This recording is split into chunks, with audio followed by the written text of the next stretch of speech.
Story 1. Dad says no to walking me down the aisle and chooses a Hawaii trip with his favorite daughter instead. But then changes his mind one day before the wedding because I did this. So I, 26F, am getting married this week. There are just 5 days to go for the wedding and I am caught up in so much drama already. And it's all thanks to my sister and my dad. So that's great. For context, my dad has been a single father for the past 10 years since my mother passed away after a long-drawn battle with the big C when I was 16. It was incredibly difficult for us, but more so for me because back then I realized that now nobody was in my corner and my sister would get to lord over me all she wanted to. My mother has treated both of us equally, but my dad definitely had a soft spot for my sister, and after my mom passed away she would get away with everything that she did, but it was not that easy for me. My sister Katie is 2 years older than me and 10 times more annoying and entitled than anyone I know. She would literally treat me like her personal servant when I was younger, and every time that I protested, my dad would ask me to do what she wanted to do because apparently she was too fragile to do things for herself. That was just an act, I knew that, but my dad believed her. It always helped that she had been a sickly child when she was younger, but as she grew up, she grew out of that. However, she still liked to pretend that she was chronically recovering from colds or several other common illnesses at any given point just to get out of doing her chores, so I would end up doing all the work around the house. Then she would just lay around in her room doing nothing. I used to find it incredibly annoying, but if I didn't do it, nobody else would do it because my dad would always be too tired after coming back home from work and I did not want to bother him anyway. After I turned 18 and moved out for college, things started getting better for me because I didn't have to live with her anymore.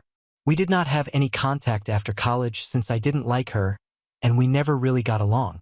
Not only did she make me do all the work, but she was also not very nice to be around. She would constantly take pot shots at me, try to rile me up, and just be generally annoying, so I was pretty glad to be out of the house. I missed my dad for sure, but then I wasn't going to sacrifice my sanity to live with my family.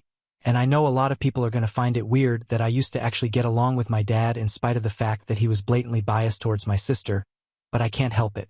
We had a nice relationship and it used to be that way until recently. It wasn't like I was a doormat for him. I would always protest and stand up for myself when he would be too much to deal with, and we got into our fair share of fights over the years because of how biased he was towards Katie, but then at the end of the day he was still my father and I would make up with him eventually. I met my fiancé Andy in college, and after dating for almost 8 years, we finally decided to get married this year. We are in pretty good places in our respective careers, and it just felt like the right time. I can't say the same for my sister, though, since Katie has been doing pretty badly of late and has gone back to living with my dad. After she graduated, she had been living by herself for a couple of years, but then last year she decided to quit her job to join her friend in their jewelry business. Unfortunately, it didn't exactly do well. They had done absolutely no research and neither were they adequately prepared and just jumped into it without thinking much, so naturally it was doomed right from the beginning. Not only did they burn through all the investment money that they had mostly raised from family and friends, but they were not even able to get any substantial amount out of the business. She had already quit her job and after her business flopped, had to shut it down, and since then she has been unemployed. It's been almost 6 months and she hasn't even bothered to start looking for another job. So she's completely relying on my dad. He was planning on retiring in a couple of years, but now I don't think that's feasible anymore since he is supporting her. This is just one of the things that we used to fight about recently because I think that he needs to tell her to get up and find a job because she can't just rely on her aging dad for the rest of her life and mope around because of one failed business venture. She needs to get out there and do something about her life, but my dad says that she just needs some time to get over things and deal with this emotionally before she commits to anything else. We have very opposing views on this topic, so we try not to talk about it since it will only lead to a fight. Besides, I got engaged just a couple of weeks after she had to shut down her business, and my dad thinks that that's another reason why she's so upset because even her younger sister is doing so well in life and she can't even bring herself to get out of bed on most days. I know for a fact that she is jealous of me right now because she makes sure that she puts it out on social media and pretends that everything awful in the world is happening to her just for attention. And every time somebody responds to her posts, that definitely seems like a cry for help. She brings up how I am doing so great and how she deserves all of this and not me, but apparently I got it because I'm willing to manipulate and step on people to get ahead. I obviously don't do that, and I am where I am because of my hard work and efforts, and she is where she is because she likes to play the victim even though she is the one responsible for all the bad things that have been happening to her. Well, except for one maybe. 3 weeks ago, her cat passed away after almost 15 years. She's had that cat for a really long time and she was extremely attached to it. When that happened, she was naturally racked with grief, and my dad told me that things were so bad that I started feeling bad for her. I'm not going to lie, I wanted to reach out to her and give her my condolences, but I did not want to seem fake, so I just told my dad to convey my message. Anyway, she had already been pretty depressed, and then when her cat passed away, she refused to even eat for days, and my dad would have to literally beg her to get out of bed and try to survive. It was really pathetic, and I really felt bad for both of them. But I was really busy with wedding prep because there were just a couple of weeks to go until the big day. So I decided not to involve myself too much with what was going on there. I kept in touch with my dad, and I would comfort him whenever he would be too upset about the way Katie was behaving. But that was really the most that I could do anyway. I did not think that this would lead to any trouble for me, but a few days back my dad contacted me to tell me that he would not be able to walk me down the aisle on my wedding day. I had obviously assumed that it would be him doing that, but I had called him to formally ask him to walk me down the aisle the day before the phone call. I thought that he would accept it immediately, but he told me that he needed some time to think about it, which was suspicious, and then he called me the next day to decline. And when I asked him why, since obviously I was perplexed, his reason just blew my mind. He told me that Katie had cremated her cat a few weeks ago, and now she wanted to go to Hawaii and scatter his ashes on the beach because a couple years back she and a bunch of her friends had gone on a road trip to Hawaii and she had taken her cat with her. So apparently she had a lot of good memories of that place and it was special to her. And the day of my wedding was exactly 1 month after her cat had passed away, so she wanted to scatter the ashes of my wedding. So not only did my dad decline to walk me down the aisle, but he was also telling me that he would not be able to be present at my wedding. He said that he was really sorry about this and wanted to make it up to me later, but he would have to go with Katie since this was the first time in weeks that she had spoken about wanting to do something and get out of the house. She also specifically requested my dad to accompany her because she wanted somebody to be there to emotionally support her. I was extremely pissed off when he said that, but I tried to deal with things calmly and told my dad that maybe a friend of hers could accompany her or maybe she could do it at least one day after my wedding just so that he would at least be able to attend. I wanted at least one parent to be present at my wedding, but my dad said that she was pretty firm about what she had said and he had made the same suggestions himself as well because he wanted to be able to attend my wedding as well. But when he tried to suggest anything else, she got really upset and started accusing him of not caring about her feelings. Apparently, according to her, on my wedding day I would have loads of people around me who cared about me. But she only had my father and she thinks that she should be the priority right now since she's going through a really difficult phase in her life. When my dad said that he also believes that given her situation she should be the priority at the moment, I completely lost my mind and I told him that she has been his priority all his life, so I'm not surprised that he is ditching me on my wedding day just to be with her. I didn't even give him a chance to say anything else and just hung up and blocked him everywhere. I was very upset, and when I told Andy about it, he seemed to understand where I was coming from. I cried a lot for the next 2 days, but then I decided to get back at my father and do something that I knew would piss him off. Since I knew that my sister was playing mind games with me and trying to piss me off, the right thing to do would be to do something that I knew would piss them off, so instead of crying about it, I decided to ask my uncle to walk me down the aisle. My uncle is my dad's twin brother and they absolutely loathe each other. I've known that ever since I was a kid and I've seen firsthand how nasty they can get when they're around each other. Whenever they would meet each other at family events and stuff, they would constantly try to one-up each other and it would make it awkward for everybody else around them. My grandparents tried really hard to get them to stop, but they just hated each other so much it was very difficult to control them. Eventually, they grew out of it and after my mom passed away, my dad stopped attending any event where he knew that my uncle would be present. I personally did not have anything against my uncle and I could honestly sympathize with him because I knew what it felt like to have a sibling who you hated, but we did not have a particularly close relationship either. Anyway, after that conversation with my dad, I was so pissed off that I decided to go out of my way to contact my uncle and ask him to walk me down the aisle. He was pretty surprised when I did that and said that he didn't know what to say because he didn't think that we were close enough for that. But I told him that this was to make my dad upset because of what he had done. After that, I did not need to do any more convincing. He was pretty much on board as soon as he heard that this is going to piss my dad off. My uncle actually started laughing when I asked him if he wanted to be a part of this even though they were in their 50s. He told me that he would still never pass up an opportunity to embarrass his brother. Amen to that, ha. Anyway, we agreed that we were going to make a post about it and that would definitely reach my father.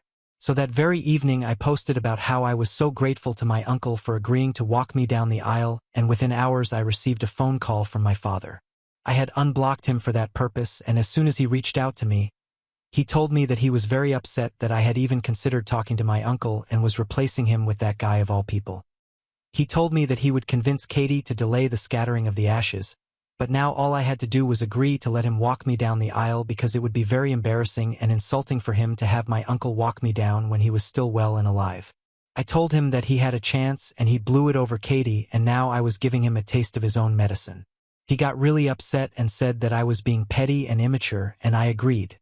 I am indeed being petty and immature, but that just seemed to upset him even more, and by the end of the phone call, he was in tears and said that he had never expected me to act like this just because he was trying to be there for my depressed sister who had it a lot harder than I did right now. He said that I had absolutely no empathy and was being pure evil because my sister had literally lost everything and I couldn't even let her have my dad for one day. And now I feel like what I did was kind of insensitive because he was right about my sister having lost everything, so I need you guys to tell me if I need to apologize to my dad or not. So, IDA? I asked my uncle to walk me down the aisle after my dad declined because my sister wanted him to accompany her to Hawaii on my wedding day. Update 1.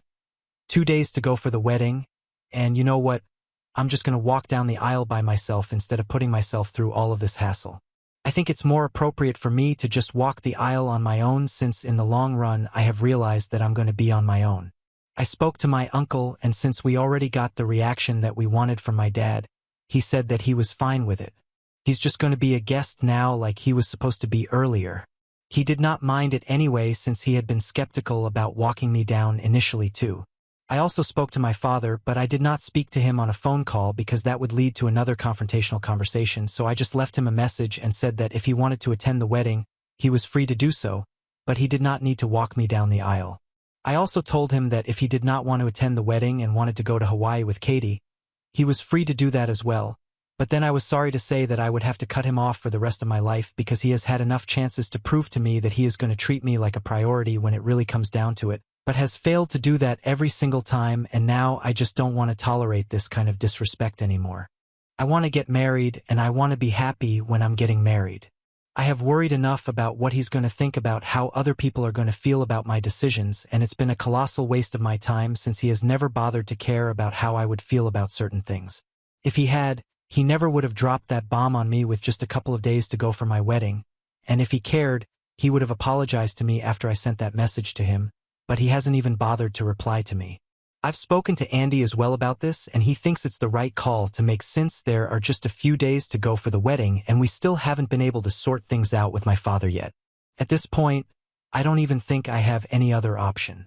Update 2. Hey, so first things first, I got married yesterday. I still can't believe it. I'm actually married now, and along with the engagement ring on my finger, I also have the wedding band. It's surreal and I'm so happy right now, so I hate to have to think about my dad and my sister, but I owe you guys an update and a detailed one at that since I kind of just ranted and left in the last one. Unfortunately, or maybe fortunately, my father did not attend the wedding. Yep, from what I know, he decided to attend the scattering of the ashes of my sister's dead cat and Hawaii with her, which is a normal thing to choose over your other daughter's wedding anyway. I don't even want to get into that since some people gave me a lot of hate for acting like I was not taking my sister's depression seriously. Look, I really feel bad for her, and that's something I'm going to stand by. Depression is a terrible thing, and I wouldn't even wish it on my worst enemy, which ironically happens to be Katie. Anyway, it was not depression that led her to do this. It was her severe and crippling need to go against me and be the center of attention at all times that made her choose to scatter her cat's ashes in Hawaii on the day that I was supposed to get married. She could have really waited for a couple of days and then done that, or maybe she could have done that earlier, but she just had to do it the day of my wedding. I think it's not a coincidence, and she has always had something against me, so I refuse to believe that this is just her being depressed and acting out of it either way. Depression is just an explanation, but it's not an excuse, so yeah, I'm not making fun of her, but I also refuse to let her off easy just because she's struggling. And coming to my dad, That's just another story altogether. I don't even know what to say about him except that he has let me down for the nth time. In this time, I'm not going to forgive him. It's going to be difficult going through life without any parents at all in my corner. But let's be real, he has never been in my corner anyway. For him, life has always been about Katie, and I can see that crystal clear now. I was a fool to believe that things could ever change. He chose not to attend my wedding, and he was very clever about it. He did not let me know until after the ceremony. So until then I was still very confused as to whether he would be attending or not since I had left him a message earlier. But he did not reply to that. I just kept checking my phone, but then after I had walked down the aisle and everything was done, I realized that he would not be showing up, and it was then that he chose to text me saying that he was in Hawaii with Katie, and he had decided to attend the scattering of the ashes because Katie needed him more than I did. She was more emotionally dependent on him, and he said that he was sorry, but he hoped that I would understand. I still would have found that message meaningful if he hadn't chosen to say that my petty and immature behavior earlier with my uncle and stuff had also really put him off, and he thought that it was best for us to stay apart for a while now, and that was another reason why he was not attending. I'm not going to deny the fact that it was petty, but honestly the only reason I did that was because I always felt ignored after my mom passed away, and I'm not going to bother to pretend that what I did was not immature. But what else could I have done? I just wanted to do something to piss him off because I wanted to know that he actually cared, and maybe he did, but clearly not enough to show up for me anyway. The message really annoyed me, and it was the day of my wedding, so I wanted to be happy, so I just blocked him and moved on with my day. Also, he had already chosen not to come to the wedding, so sending a message to tell me that he was not attending was pretty redundant. People did ask about them, about why my father and my sister were absent from the wedding, and I chose to be completely honest with them and told them the real reason. I figured that this reflected poorly on them and not me, so I had no reason to hide anything. Most people were just speechless, and others found it quite hilarious, but in a pretty sad way anyway.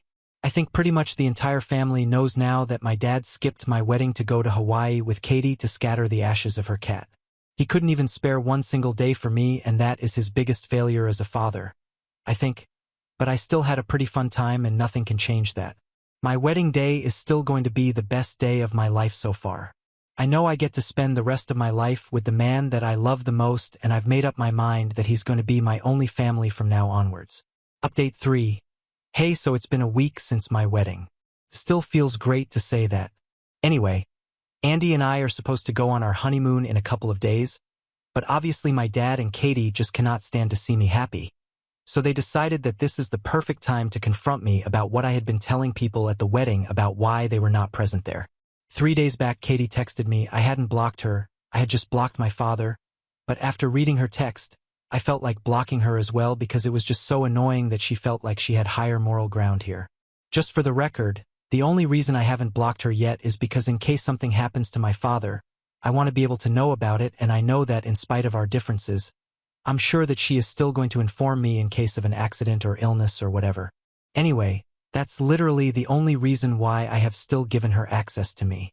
I know that most people would advise me to go no contact, but I don't think it's possible for me because just because my dad has been a terrible father to me does not necessarily mean I have to also be a terrible daughter to him. This might not make sense to a lot of people, but these are my morals and I'm going to stick to it, so I would appreciate it if people did not comment on this. Now coming to the message that she had sent me, she said, "Hey, we just came back from Hawaii, and we have already been contacted by many of our relatives, and they think that we were wrong for choosing the day of your wedding to scatter my cat's ashes. I'm not surprised that you chose to tell everybody this story and portray us in a negative way, but I'm just disappointed that you are still picking on me even though you know that I'm going through a very difficult time in my life. I really wish that you hadn't talked crap about me and Dad because we are family and you of all people should understand that it's very difficult to lose a loved one. I really hoped that you would have had more compassion for me, but anyway, that is obviously not the case. Dad has also noticed that you have blocked him and he's very upset about that. So I think you should undo that, and honestly all I have to say is that you need to be a little more thoughtful towards us. You can't just go through life thinking about nobody apart from yourself and expect people to be okay with that. I hope you understand what I'm getting at and apologize. Even if you don't, I'm not going to be surprised because if you're still choosing to hate on me at this time, there's very little that I can expect from you. The tone of the message itself pissed me off really bad, and then the content, I don't even want to say anything about it because I might end up cursing her out here. It was so pretentious and holier than now that I honestly wanted to just block her. But then after thinking about it for a while, I decided to craft my own reply to it and send it back to her. Hey Katie, I did tell our relatives about why you and Dad were not present at the wedding, and I decided to be honest about it because I'm not a liar. Also, by deciding not to show up for my wedding, you pretty much put yourself in that position, and I think it's very unfair to expect me to cover up for you people, especially given the current circumstances, since both of you have been nothing but unkind to me. You guys couldn't even think about me on my wedding day and try to put me first just for one day, so I really don't think that I have anything to apologize for. If Dad is upset about the fact that I blocked him, he probably should have thought things through earlier instead of regretting it now.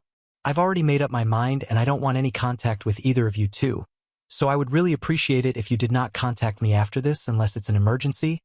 Then you can text me or call me, but unless there is any urgent situation, I really wish that you would not contact me at all, since I have no interest in speaking to either you or Dad. Both of you have hurt me a lot in the past few years, and I agree with what Dad said. It would be for the best if we spent some time apart for now. I am a married woman now, and I want to spend the next couple of years trying to enjoy my life with my husband right now. He is the only family that I have. I wish you both all the very best in your life. Goodbye. After showing it to Andy, I sent that message and she just replied to it a couple of minutes ago. She said that she would respect my wishes and also added that my dad was still very upset about my decision not to speak to them. But I couldn't help that. They brought this on to themselves. I know Katie is happy that she won't have to speak to me, and if my dad really is that upset, well, too bad, because like I said, this is his own fault. Anyway, I'm just going to try and enjoy my honeymoon now. We've been planning for this for a really long time, and I deserve to have fun now. Now on to the next story. Story 2. Before we start, if you're enjoying this video so far, please consider liking and subscribing to the channel. Now let's continue. Cruel parents kicked me out at 14 for being too weak to work. But years later, I'm living in my uncle's house that I inherited. But now they're begging to get back in my life. I feel like the most unfortunate 14-year-old in the world. I am in the countryside of Arkansas, where everyone is mostly a farmer. Children are made to start early on the farm, and only a few parents who grasp the importance of education bother to send their children to school. I am not lucky to have such parents. My father does not have land of his own, but he always buys the produce of different farmers and sells them in the market. I have a younger brother of 10 years called Toby. I was a high school junior when I turned 14, and though I did not fully understand how important education was, I knew I wanted to be something more than a farmer. But my father ruined my hopes to pieces. 2 days after my 14th birthday, my father called me into his room and told me that the time had come for me to quit my education. He said that arrangements had been made with a friend who owned a large expanse of farmland, and I was going to be one of the hired laborers there. I was 14 and skinny. I didn't have the kind of physical endurance that my peers had, and I didn't know if I would say it was because my brother and I weren't properly fed by our parents. I felt bad about the arrangement, but I was in no position to weigh my opinion or challenge that of my parents. And that was how I kissed my education goodbye. I passed out on the farm on my first day of work due to exhaustion. I couldn't fully describe the kind of commotion that happened after I was revived. The farm owner himself took me back home to meet my parents. He told my parents what had happened, but my parents were more concerned about me resuming my work as soon as possible. My father told his friend not to worry, as I would resume work the next day after I must have taken that day to rest. I was pained by my father's comment, but his friend's response was comforting. His friend told my parents that he was no longer willing to let me work on his farm, as he did not think that I was fit. My father tried to convince him, but he said he did not want to get into any kind of trouble. He left the house, and my parents were angry at me for the couple of days that followed. My younger brother watched in terror because he knew that it was the same fate that awaited him in 4 years, if not less. My father tried to get other employers to take me in, but the news about how I had collapsed on the farm had traveled around the community, so it was difficult for him to convince someone to hire me. My presence at the house began to irritate my parents. I never seemed to do anything right in their eyes. They shortened the ration of meals that I ate and still complained that I ate too much. If something was out of place, no other person was held responsible. With the way they came at me, it was surprising that they did not complain I was sucking up too much oxygen in the atmosphere. After my father had failed in getting me another work, I thought it would be a nice idea to go back to school instead of staying at home doing nothing, and so I approached my parents one evening to make the suggestion. But that was a very bad idea. I got into my parents' room that day and their faces twisted to indicate their disgust at my presence. I told them that I needed to speak with them about something very important, and my father asked me to hurry up with whatever I wanted to say. I began to tell them how I felt that going to school was a better way to spend my time, as I could not just sit idly at home. My mother got up from the bed and walked past me like she was going to use the bathroom. While I continued to talk, I immediately heard a loud bang and I saw stars. My mother had given me a slap from behind and I staggered a bit as she threatened to deal with me if I did not shut up. She said I was too weak to work and contribute to the family, but when it came to my school, my strength was over the roof. She turned to my father and said her suspicion all along was very correct. My mom had told my dad that I had made up the fainting drama just to make sure that I was never sent back to the farm to work. My father then gave me an ultimatum to go out each day till I found someone willing to hire me for labor. Otherwise, he would kick me out of the house if there was no result after 1 week. Unfortunately, there was no result even after 1 week, and my father fulfilled his promise of throwing me out. They initially ignored me after I told them that I could not get a job, but I never knew that they were already plotting my exit. I was surprised when I saw child protection services in our home. My parents had noted that they could no longer care for me, so I wanted them to move me to a foster home or an orphanage. The Child Protection Services, CPS, were at our home to ascertain if what my parents claimed was true, or if it was just a case of irresponsible parents trying to evade their responsibilities. I listened as my parents spoke about business being very bad and finding it difficult to feed my younger brother and me. They said that, at that point, they could only care for one of us. After the agents from CPS listened to them, they noted that before sending me to a foster home or an orphanage, they would need to check if there was any living relative of my parents who would be willing to take me in, and only after then would they settle with the other options of orphanage or foster home. My father immediately said that the only living relative he had was his cousin Uncle Jeff, who lived in the city, and they had not seen him in a long time, so he was not sure he was capable of taking me in. My father claimed that Uncle Jeff was struggling as of the last time he had heard about him. Not heard from him. And do you know how long it had been? 7 years. Yes, you heard me correctly. My father has not been in touch with the only living relative he has for over 7 years, and he was using the information he had from several years ago to conclude what he felt would be the outcome if the CPS approached him and asked if he could take me in. The truth of the matter is that there is a great possibility that Uncle Jeff might be financially able to take me in, but I am not sure he would be willing, and this is something my parents know very well. Uncle Jeff used to live with us years back.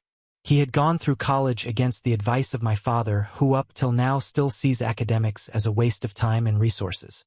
I can vividly remember various times when my father would almost fall out with him because he felt Uncle Jeff was just using education as an excuse to be lazy and not join his mates on the farm. Well, Uncle Jeff graduated from college and would have even gone for his master's degree. But there was no money, so he decided to get a job. There was none. He did his best but was just unfortunate, and my father began to get irritated. It got to a point where my dad could no longer bottle down his anger, so he called Uncle Jeff one day and asked him to leave his house because he could not keep on feeding him. Uncle Jeff tried explaining to my father that he was doing his best to secure a job, but my father sped his decision on him. My father blamed him for wasting his time and little resources on school. Uncle Jeff was forced to leave the house that day, but rather than remain in the countryside, he permanently relocated to the city. Now here is my question. If you were Uncle Jeff and you made money, would you be willing to take in the son of your cousin who threw you out of his house and never called you all these years to check up on you? The CPS has promised that they would reach out to my uncle and see what his response would be. I feel uneasy because I believed my uncle would not want to take me in and I could land up in a foster home. I guess I would find out my fate in a few days. Update 1. It has been years now since I promised that I was going to keep you guys updated, and I apologize for that. A lot has just been going through my life. I am 19 now. The CPS got back to my parents to let them know that my uncle had decided to take me in. My parents were as surprised as I was because they felt Uncle Jeff would reward their act of wickedness with unkindness. They were rather happy that I was going to be taken off of their hands. As we waited for the appointed day when I would be taken away from home to go and live with my uncle, my parents repeatedly told me that since I had decided to tread the path of Uncle J.E., I would end up like him and never do well. The words of my parents had a strong negative impact on me till I went to Uncle Jeff's place. I remember the day when I was taken away by CPS. The only person who was emotional about my departure was my little brother Toby. He ran after me as I was being led away, and he held on tightly to me and began crying while saying that he did not want me to go. I cannot describe the kind of pain that I felt. I immediately joined my brother to cry. My parents wasted no time in coming to separate us. They did not shout at my brother for trying to stall my departure, as the CPS would get a hint of the kind of parents they were. They told Toby and me that my departure was for the best. But one thing I was certain of was that Toby was going to have an encounter with my father's belt that day. I was nervous as we drove to my uncle's place. We got there and my uncle seemed very happy to see me after so many years. I was not moved by a show of care and excitement because I felt all of that was make-believe to have the CPS believe that he had my best interest at heart. After about 5 minutes of discussing with my uncle, the Child Protection Services left me with him and I braced up for the worst, but it never came. Uncle Jeff exclaimed that I was all skin and bones, and after he showed me to my room, he quickly began to fix me something to eat. The quality of the meal which was set before me was something I had never eaten in all my life. If that were what my parents called a failure in life, then I would love to turn out to be a failure. I cleared out my plates within 5 minutes, and without asking if I was satisfied, my uncle dished out some more. I was allowed to take a long nap that afternoon before my uncle and I had a lengthy discussion. My uncle shook his head in disappointment as I explained to him what had truly happened. He said that if it were up to my parents, they would throw me out without getting the CPS involved, but it would be seen as abandonment and they could be arrested, and that was why they had involved CPS. Uncle Jeff immediately put me back to school. He did not have a child of his own, and a series of heartbreaks had taken his mind off marriage. He said he would consider getting a surrogate in the future, but he was focused on building his wealth at the time. 2 years went by, and my parents had not checked up on me to know how I was doing. I did not expect them to, but their wickedness had gotten to my uncle and he decided to confront them. Uncle Jeff took me with him that day. His car had broken down, so we took a taxi. We got to my parents' home and everyone, my parents and Toby, was around. Toby was the one who opened the door to usher us into the parlor where my parents were seated. The moment I saw Toby, I realized how really good and gracious Uncle Jeff had been to me. I had grown from skin and bones to someone who was well-fed, but that was not the same for my brother. Toby was excited to see me, but he did not express it for fear of my parents. He just stood at the door and smiled at us till my father asked who it was that had come to visit. Toby said nothing. He just stepped aside for me and my uncle to go in. My mother was the first person to speak, and both the tone and words that came out of her mouth were filled with sarcasm and mockery. She asked if my uncle was already tired, and by that she meant tired of me. That question cut me like a knife. It was more like I was some baggage to anyone who came around me. Thankfully, though, Uncle Jeff wasted no time in blasting them. He told my parents that he had brought me so they could see how much better I was doing after they abandoned me. This, according to my uncle, was proof of their failure as parents. My father said the only thing they could see was that I was sucking up all of Uncle Jeff's resources, and that was the only reason why I was healthy, and they asked him to take me and leave the house if he had nothing else that was important to say. Uncle Jeff called him shameless and signaled me so we could take our leave. We were going, but my heart was bleeding and my legs were heavy. While all this drama was going on, my brother Toby did not say a word to me, and I knew it was because our parents had already painted me in caution that he kept his distance. I am currently 19 and in college, but I am seriously worried about my younger brother Toby because I know that he cannot get the best in life while staying with my parents. Update 2. It has been 3 weeks since Uncle Jeff when I visited my parents, but I visited them again just yesterday. I was not myself after my uncle and I came back from my parents' home, and this was something Uncle Jeff could easily detect. I quickly opened up to him the moment he asked what the issue was. I told my uncle that my parents were the cause of my moodiness. Toby had aspirations that he could not achieve while living with my parents because they would require that he go to school, and my parents were not fans of that. Secondly, the relationship between my only brother and me now seemed distant, and this was not what I wanted. Uncle Jeff said my brother's situation was miserable, but nothing could be done as he lived with our parents. If the problem was that Toby lived with our parents, I reasoned that the solution would simply be to get him out, and I felt all we needed to do was just to ask my parents since they had willingly given me up. Then they would jump at the thought of having someone else take responsibility for Toby also. Uncle Jeff knew where I was heading, and before I could make the suggestion, he told me that the reason he had said it was pitiable was not because he could not or was not willing to take in my brother, but because my parents would not be willing to give him up. I still insisted we tried, and he noted that I could, but he was done relating with my parents. I visited my parents yesterday, and as expected, they were not glad to see me. My mother was not around this time, but my dad was, so it was just me, him, and my brother. I began to tell my father that I had come because I wanted to have Toby move to the city where we stayed so he could go to school, and all my father kept quiet for about 2 minutes after I was done before asking if I felt he did not have the interest of his son Toby at heart. The answer to that question was very obvious, but I did not want to start any form of drama, so I replied by saying that I was only considering what Toby wanted for himself. My father immediately snapped. He said what he wanted for Toby was more important than what Toby wanted for himself. Now that is what I call entitlement. He did not even care that Toby was standing right there. Toby is 15, and just as he had done with me, my father had already taken him out of school and started pushing him towards a path he did not want to follow. I don't know where the boldness came from, but I am grateful it came. I told my father that forcing Toby to a path he did not choose for himself would only make him harbor hatred towards them in the future, but my father said the contrary would be the case because Toby would be grateful he had listened to him. Toby at that point was audibly sobbing, and my father asked me to leave. He warned me to never show up at his house again. I stood up and left. Uncle Jeff was right after all. I am not going to give up and let my parents successfully ruin the life of my brother with their entitlement. Toby is 15, which means that in 3 years, he will have reached the legal age where he can make decisions for himself and no longer be answerable to my parents. I just hope that when the time comes he will still have the desire for school and not have given into the disillusioned philosophy of our parents. Update 3. Op is 21 years old here.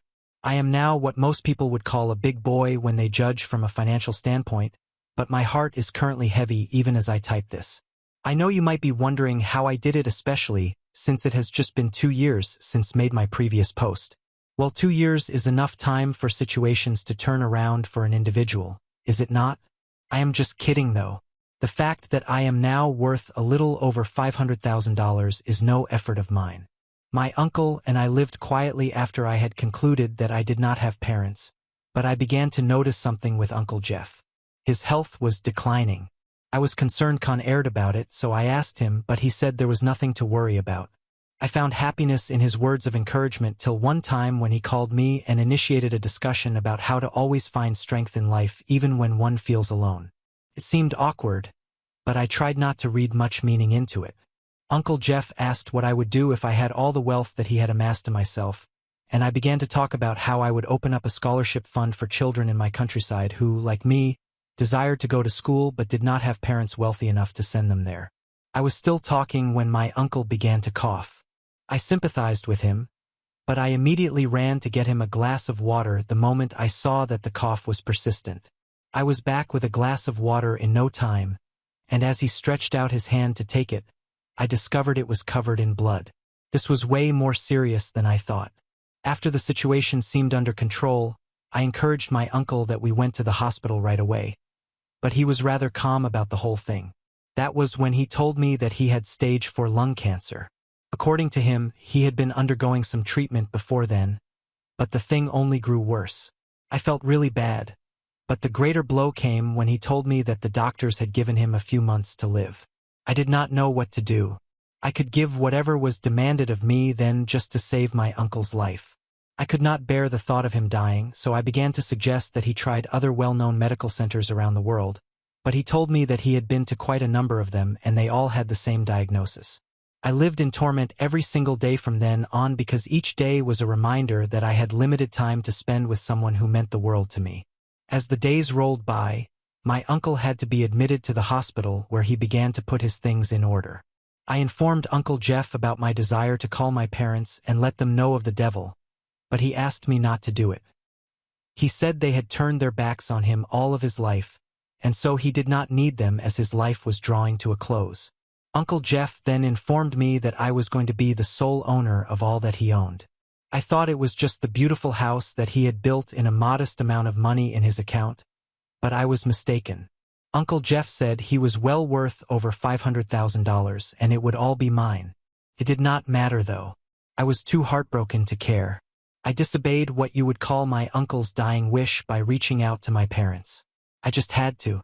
I know how rocky things are between us, but I was willing to overlook the hurt that my parents had caused me over the years so that my father could make up for his only living relationship who was about to die. My father's line was not going through, so I called my mother. The moment she heard my voice, she hissed and passed the phone to my father. My father responded with a yes, and it meant that I had a few seconds to state my reason for calling. I then told my father that Uncle Jeff was seriously ill and admitted to the hospital. I was still talking and about to get to the part where Uncle Jeff had only a few weeks to live, but my father blew hot over the phone. He said that after my uncle and I had disrespected him, I was now calling him to ask money for treatment. That was not even the painful part. The painful part was when my father now said that even if Uncle Jeff and I were both dying, a dime of his hard-earned money would not come our way. This man was heartless. I would not have been so pissed off if I had just listened to Uncle Jeff and not reached out to my parents. I had taken the route of peace, as I called my parents, but their show of selfishness was too much to stomach, so I just cut the call. Uncle Jeff passed away this week, and though we had talked a lot about me being strong when he died, something which was inevitable, it just turns out that you cannot be too prepared for such an event. Update 4. I had disobeyed my uncle's dying wish of not informing my parents about his ailment, so I decided not to let my parents know that he was dead after all. My father had pointed out that he cared less if either me or my uncle was dead. I had never organized a party in my life, let alone a funeral, so I did not have an idea where to start. Thankfully though, things just seemed to flow without stress. In the moment I informed his close friends about his death, they took it upon themselves to make sure my uncle was given a befitting burial. The funeral day arrived, and it was a pity I had no family member around to give me the kind of emotional support that I needed. Uncle Jeff had not just been an uncle to me. He was the father that my father refused to be, the mother that my mother refused to be, and more. Uncle Jeff was not a religious person, so the ceremony did not take place in a church, but in a funeral home where his last wish of being cremated would take place afterward. It was time to pay our last respects, and I was the first. Watching Uncle Jeff lying in the coffin like he was having a peaceful sleep seemed like a bad dream that I would pay for anything just to wake up from it. It took the strength that I did not have for me to break down and cry like a child. I found a corner where I stood by myself, just letting my thoughts wander. I was immediately jolted back to reality when I heard someone saying he was a good soul. The voice sounded very familiar, like that of my father. I turned back to see that my parents were there standing with some of my late uncle's friends, and they were probably painting themselves like they were close to him to know him very well. The sorrow that I felt immediately turned to anger, and I began walking towards my parents. I did not know what I was going to do, but I knew I did not want them there. They were not supposed to be there. I approached them, and my mother asked why I never informed them that Uncle Jeff was dead. I responded by saying it was because my late uncle would not want them present at his funeral and suggested it was best to leave. My mother said I had no right to make such demands, and I realized I was about to create a scene when my attention was needed. It was time to have my uncle cremated. I temporarily ignored my parents and was about to go and attend to other matters when my mother said that my pride would be deflated now that my uncle had died without leaving anything for me. I did not reply to her statement of mockery. My uncle was cremated within minutes, and I thanked everyone for coming. I appealed to the sympathizers to come to the house for some light refreshments. My parents were one of those who showed up. I was with some guests who were expressing their condolence when my parents walked in through the door.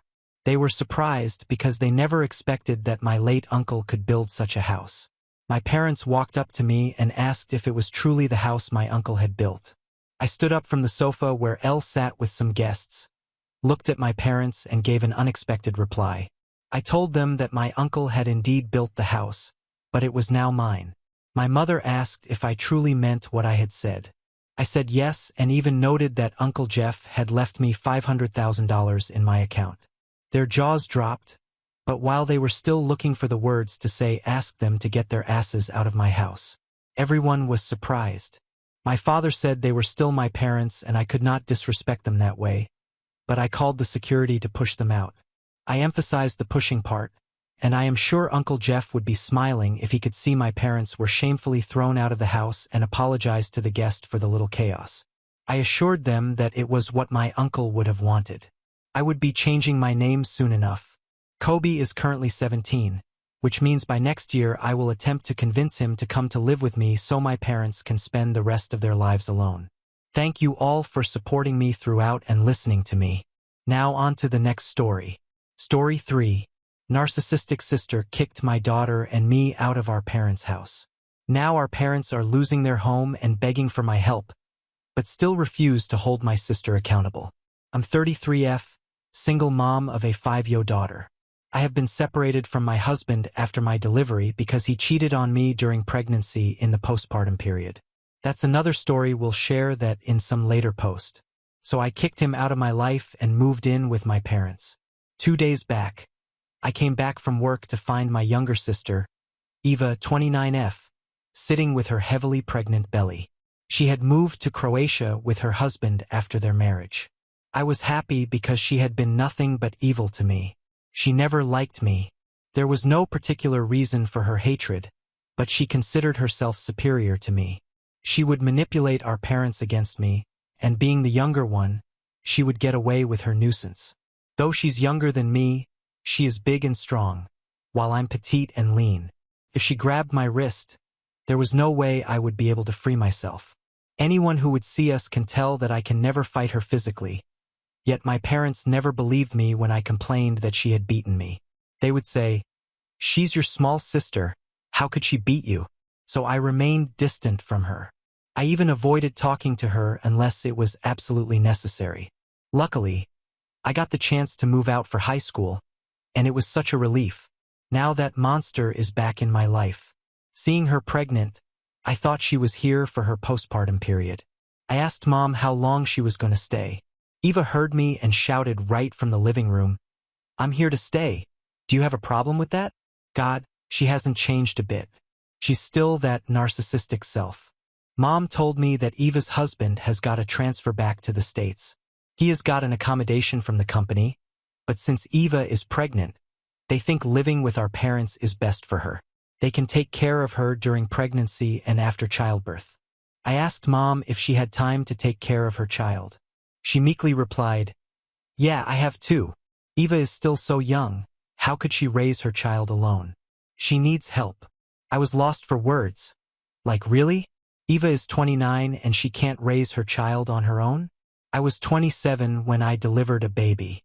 I handled my postpartum alone because my husband was busy. My mom also didn't come to help me. She said I should learn to raise a child. It's a part of motherhood.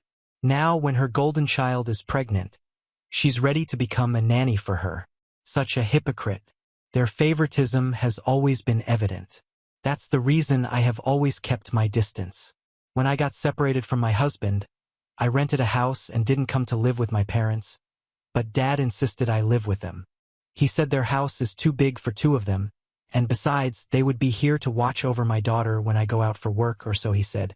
Instead of paying rent for a separate house, I could live with them and pay rent to them. It seemed like a fair deal for me. Moreover, I was going through a lot of emotional turmoil to think straight: pregnancy, postpartum, husband's adultery, divorce. So when my dad offered support, I rushed to grab it. I moved in with them. I didn't face any such problems living with them, just that the support which he promised to watch over my daughter got faltered. It was only a few times that Mom agreed to babysit my daughter. I had to call a nanny most of the time, She said she can't babysit full-time, so I should hire a nanny while she could keep an eye if the nanny is doing her job properly. She wanted to take the role of baby monitor, lol. I thought it was better to have mom around than to leave my daughter alone with a stranger. So I had a full-time nanny as well. It's so disheartening to see how mom is circling around my sister to provide her with food, meds, and supplements. She never did that to me in my 9 months of pregnancy. She barely visited me 2 or 3 times and only once after my delivery. Ever since I got to know that Eva is going to stay here, I have a feeling that they are up to something. I mean, how could they agree to let Eva move in permanently? We don't have that big a house to let them in. I'm happy to move out, but my daughter is too small to be left alone without any supervision. Though my mom doesn't babysit her exclusively, yet it feels safe to have her around. If I move out, I would always have to have a babysitter at home, and that too, I don't know how safe it is to leave a kid to a babysitter. I know I'm a clingy mom, but hey, I'm a single mother. The only hope of my life is my daughter. I know I tend to be overprotective about her, but what should I do? She's my lifeline. Update 1. Thanks for all the advice, it helped me calm down my nerves. My most dreadful thought came to be true. 2 days after my post, I came home from work to find my stuff being packed and kept on the front porch, and my daughter sitting by it. I asked her who did this, and she said that and had packed everything and made her sit there. My daughter is a quiet and well-mannered child. Poor girl has been sitting there for hours waiting for me. I asked her where was Grandpa and Grandma. She didn't say anything. She just hugged me and said she had been waiting for me to come back because she was so horrified of Aunt Eva. I asked her if Eva harmed her or scolded her. She sobbed and said that Aunt was yelling something which she didn't understand, and the way she was thrashing all my belongings. My daughter felt threatened. I stormed inside my room yelling at Eva for an explanation. She said, "Do you want to mess with a pregnant woman? I can call cops on you for harassing me. You know I can do it, don't you?" I gave back saying that I can also call the cops on you for harassing my daughter in my absence. She laughed and said, "Do you have any evidence? Mom was here when I packed your stuff. You know whose side is Mom going to take, don't you?" With this statement, I understood it was futile to talk to her. I called out for Mom, but there was no response from her. She was home, but had locked her room. Eva's evil laugh made it clear that they all were ganged up against me. Eva smirked at my helplessness and said, "Take a hint, you dumbass. No one wants you here. We packed for you and made it easier for you, can't you see? I'm pregnant and I need space. Me and my child is going to stay here now. Get your lazy-ass dollar moving." I said, "I'm not going anywhere. I'm not living here for free like you. I pay rent." Before I could say more, she charged at me the way she used to do as a child. "You pay rent? Do you have receipt or lease paper?" "No, that's right. How long are you going to be a bum and suck on my parents' money? Such a loser. That's why your husband found peace in another woman's bed, because you're useless. Disappear now if you don't want to get punched in front of your daughter." My daughter ran towards me and hugged me. She was petrified with all the shouting and chaos. So I loaded my car with my belongings and left with my daughter. There was nothing left to be discussed. My parents were spineless in front of her. She wasn't lying when she said that Mom was there. She packed. In fact, Mom and Dad would have helped her pack my stuff. She's 7 months pregnant, and there's no way she would have been able to lift or drag my wardrobe and heavy suitcases without their help.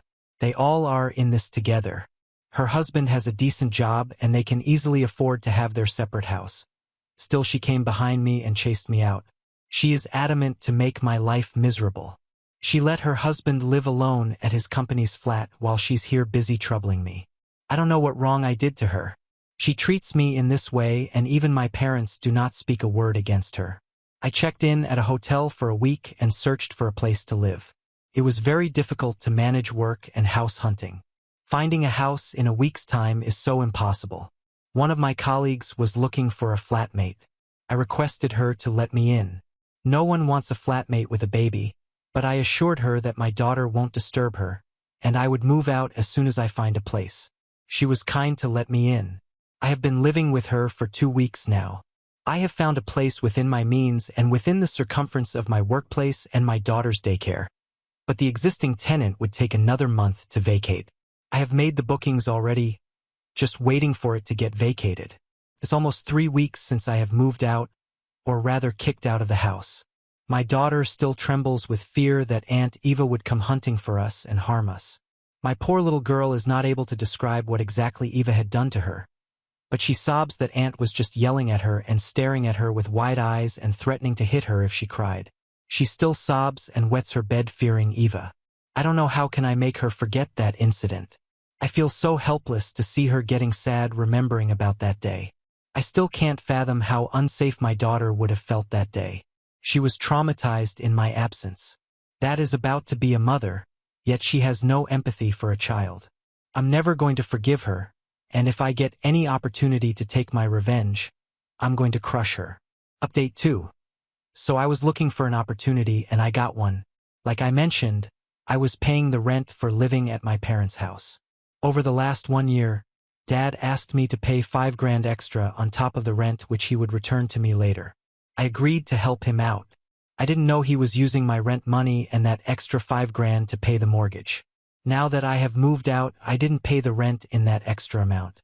Dad called me up on the 10th of this month in a panic mode. Why have you not transferred the money this month? I got the message from the bank that the auto debit had failed due to insufficient balance. It made me crack up. He was so sure that I would pay the rent even after moving out that he didn't even check his account balance and keep the emergency funds. I said, "Hello? I no longer live at your house. Your golden child kicked me out, remember? So why should I pay the rent?" He remained silent for a moment and said, "How I'm going to pay the mortgage? I don't make enough money now. The sales at my store have dwindled. Whatever little I make, I use that to run the house errands. I was using the rent money and that extra $5,000 to pay the mortgage." I said, "That's not my problem. I don't owe you anything. I paid for my stay and bought my own food. Ask your narcissistic daughter to help you out. I'm sure she would." I hung up the call. Within an hour, I got a call from my mom. She said, "Your dad is struggling to pay the mortgage, and instead of helping him, you're hanging up on him? Did you forget how we stood by you when your loser husband left you? This is how you pay back. Swallow your shallow pride and transfer the money you have been sending every month." I replied, "Do you even hear yourself? You let me live in your house because I paid rent, and you used it for a mortgage. I hired a babysitter whenever I needed a helping hand. You didn't pitch in. What kind of support you're talking about?" She realized that I was not going to stand and take it as I used to as a child. Now I know how to give back. She mellowed down. She was like, "Babe, Eva is pregnant. She needs more space. That's why she requested you to temporarily move out. Nothing to get bitter about this." I said, "Excuse me. She didn't request me. She threw me out while you all chose to shut your eyes and mouth. She tortured my daughter. And I can never forgive you all for that." She further tried to defend her entitled daughter by saying, "She's little immature, you shouldn't mind her words. You're the older one and wiser, you be the bigger person and forgive her and send us the money, haha. It's all about the money." I chucked and said, "I'm no longer the weak doormat that you all could push over. You guys always favored her over me, and by letting her harass my daughter, you'll have crossed all limits of sanity. I never wanted to stay with you all, but still stayed because I feared leaving my daughter alone to a nanny. But now my daughter feels threatened more by you guys than a stranger." She started sobbing and apologizing. I cut her off and said, "I'm done getting manipulated by crocodile tears. I'm not going to give a penny and they stopped bothering me. They didn't call me after that. It's been a month since then. I think they are managing the mortgage by their own, or their golden daughter is helping them through it. I don't care what's happening in their life. I'm happy in my small cozy home with my daughter. I've hired a nanny who looks after her after play school. The nanny is a middle-aged woman who has a son 5 years elder to my daughter. She brings her son along to play with my daughter. They have a good time together. It feels so blissful to come home to a happy and loving daughter. Life does get better. We just need to hang in there." Update 3. Hello all. First of all, thanks for all the love and support. Means a lot to me. And second, sorry for not updating this thread often. 2 reasons for this. 1. Had no relevant update to post. I have cut off all ties with parents and narcissistic sister. 2 was too busy in life. I got promoted this year, yay, but it comes with extra responsibility, of course extra pay too. So got caught up with work and motherly duties. But I got an interesting update this time. Last week, Mom and Dad showed up at my work. They didn't know where I live, so they showed up at my workplace. I told the security to ask them to leave because I was too busy to meet anyone. I could see from the window blinds that they were arguing with the security and not ready to leave. They looked fragile, and it seemed that they had aged by at least 10 years, and just a year Mom was carrying an infant in her arms. I guessed it was Eva's child. It got me curious, and I went out to meet them. They started sobbing on seeing me. They came to me as their last hope to save the house. Dad said he could not pay the house mortgage for the last 7 to 8 months. Whatever savings he had, he used it to pay for the initial 2 to 3 months after I left. The bank gave them enough time to pay the money, but they kept defaulting. Last month, the bank kicked them out of the house and has put up the house for sale. They have been living in a dingy apartment since then. They came to me to help them save their house. I listened to them patiently and asked them why their entitled daughter didn't help them. They lowered their face and said her husband had kicked her out of the house because he found her cheating on him, and even the baby was not his. All the transfer stories and the company's accommodation were a lie. Her husband is still in Croatia, and their divorce is on the way. I was so shocked to hear this. I said, "Even after this, you guys supported her?" Mom cried and said, "We didn't know about this. She didn't tell us. She said she was here for the delivery, but after you moved out and we asked her to help us with the mortgage, the truth came out." I was like, "What did you do after knowing the truth? Hugged her and cried? You clearly supported her. That's why you holding her child in your arms." They were like, "How could we leave her in that condition?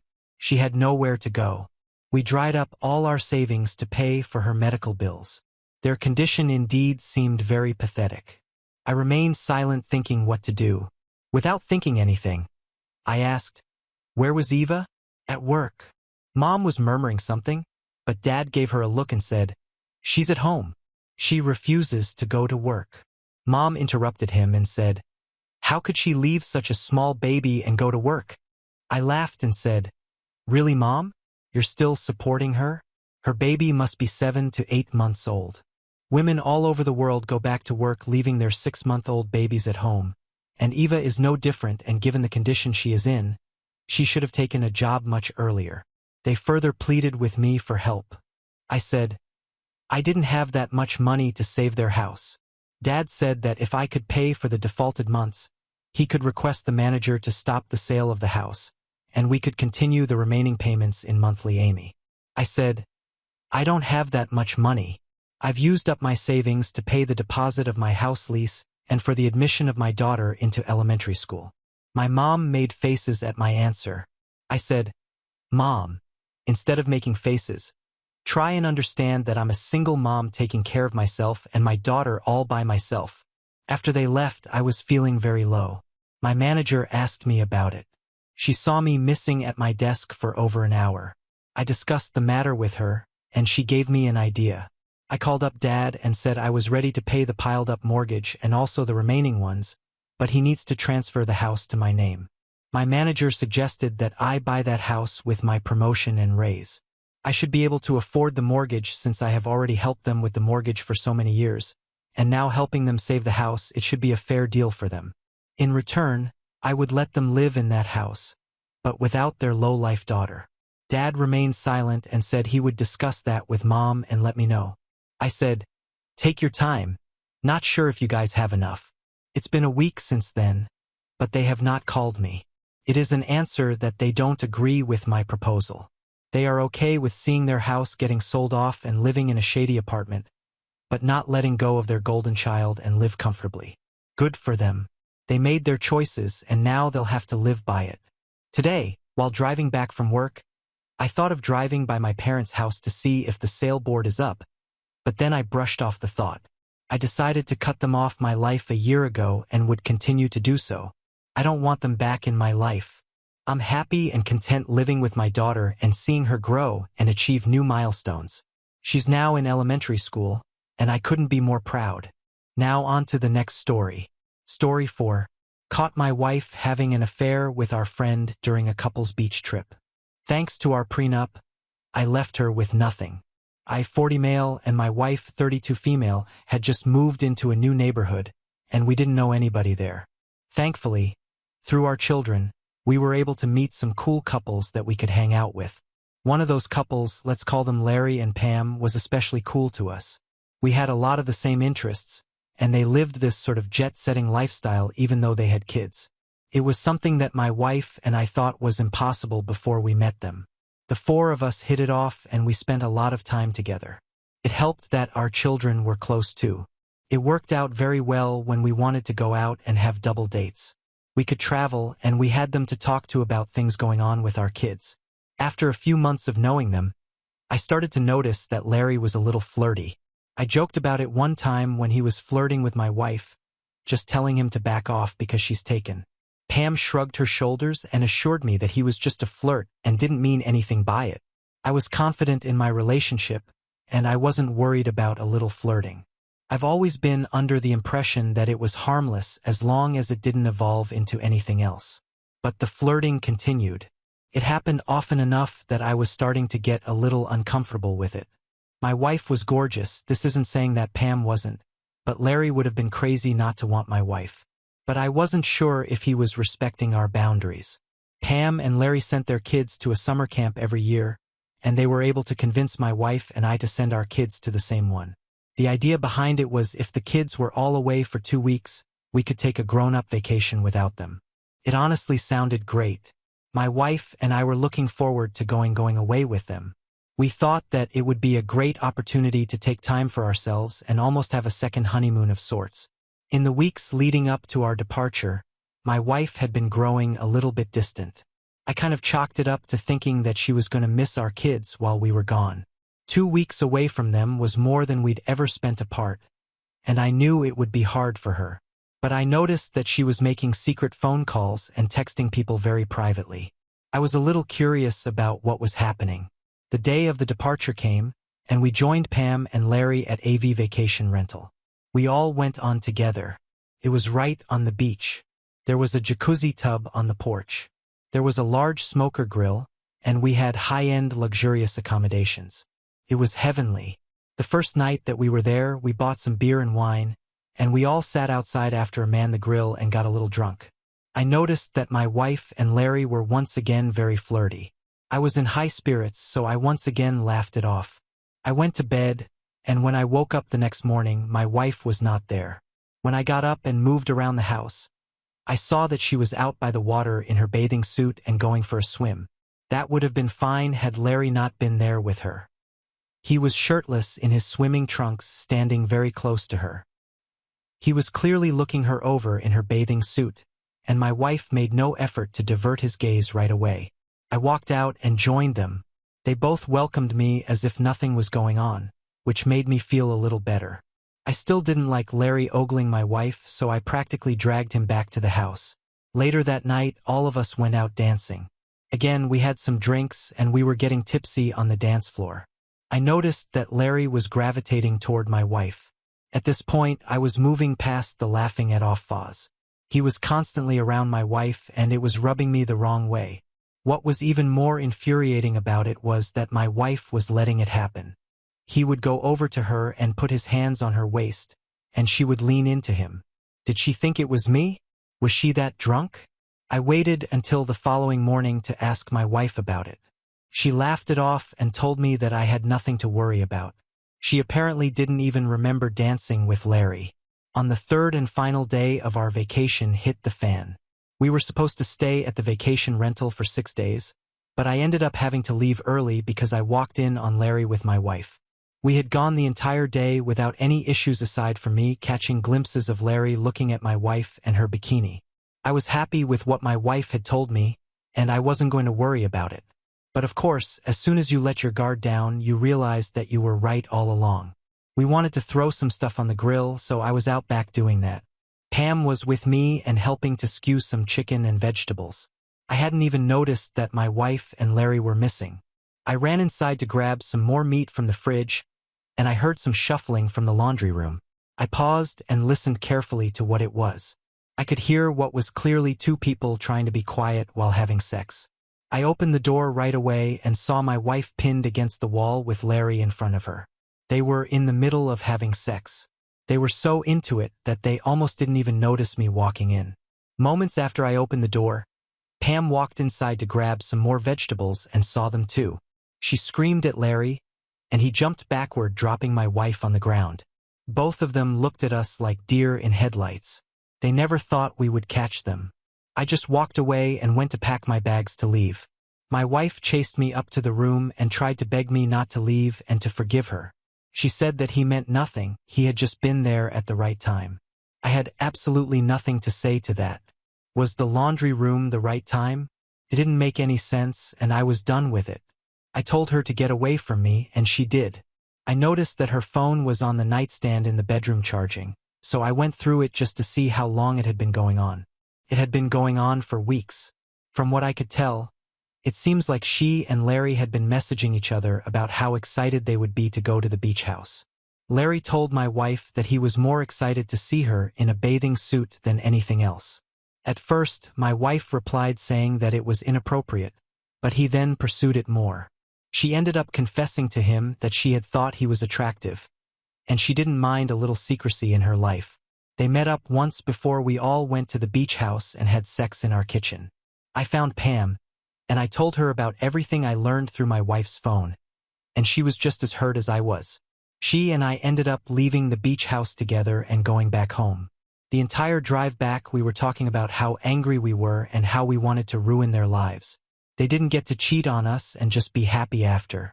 When I got married, my mother encouraged me to get a prenuptial agreement.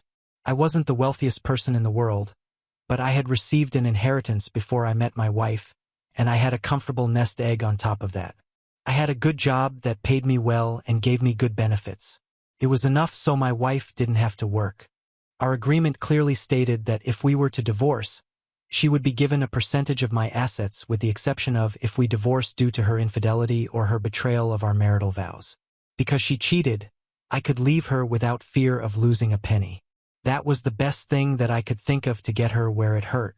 She didn't come home until the following day, which made me question if she was just taking advantage of the time she had with Larry. I told her about how we would be getting divorced and how I wanted her out of the house, and she swore that I couldn't do that to her. She told me that she would have rights and that in our divorce she was entitled to half of everything. It almost seemed like she wanted it all along. I questioned if she ever loved me to begin with. I reminded her about our prenuptial agreement, and I watched the indignation in her eyes fade as she realized she was going to be completely screwed. Pam and I both ended up divorcing our spouses. I didn't have to pay cent to my wife, and I ended up selling the house. Now I'm just trying to pick up the pieces that were left behind in all the mess. I know that there are still some good people out there, but I just have to find them. Now on to the next story. Story 5. Childhood best friend turned my entire community against me over a lie she told about me being in love with her fiancé. Then discovered the truth. On my head is such a jumble right now. Let me try to make sense of all of this. When I, 26F, was 5, we moved and our next-door neighbors had a girl my age named Bella, 27F. We immediately connected and grew up thick as thieves. Our families were also close. I moved a couple of hours away for college while Bella stayed home. She would come visit me frequently, stay with me, and we had great times. I met Barrett, 26M now, in an econ class sophomore year and realized we had a lot of friends in common. He was a smart, attractive guy, so we ended up hooking up a few times after study sessions. It was fun, but there wasn't really long-term chemistry, so we remained friends. We never even talked about dating. We weren't close after that, but we were on group text threads together and saw each other frequently at parties. I introduced Bella to Barrett at a party senior year, and it was love at first sight for her. She interrogated me about him, and I informed her of our history. She seemed pretty upset about the fact that we had hooked up, but I assured her that there was absolutely nothing romantic there, and that she had my blessing to pursue him. She did, and after a few months they started officially dating. She was over the moon. I was happy she was happy. I graduated and accepted a job 6 hours away from home shortly afterwards. Bella and Barrett ended up moving in together in my hometown. I visited them frequently at first, but life got busy, so we ended up seeing each other annually at holidays. Last Christmas, my family hosted a Christmas Eve party with our two families. At it, Barrett proposed to Bella. It was a heartfelt proposal, and everybody was thrilled for them. Bella wanted to talk about nothing but wedding planning that holiday, and we had tons of fun brainstorming ideas together. There were no signs of what was to come over the next few months. I expected to be formally asked to be Bella's maid of honor. She had mentioned this over the holidays, but the ask never came. She started screening my calls.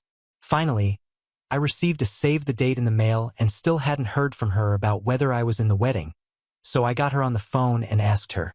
She told me that she had thought it through and didn't think that I should be in the wedding at all because I live so far away. She thought it would make coordinating bridal events too difficult. She was making her cousin, who she doesn't even like, her maid of honor. I was pretty hurt by this. I was her closest and oldest friend. I introduced her to her fiancé and was friends with him too.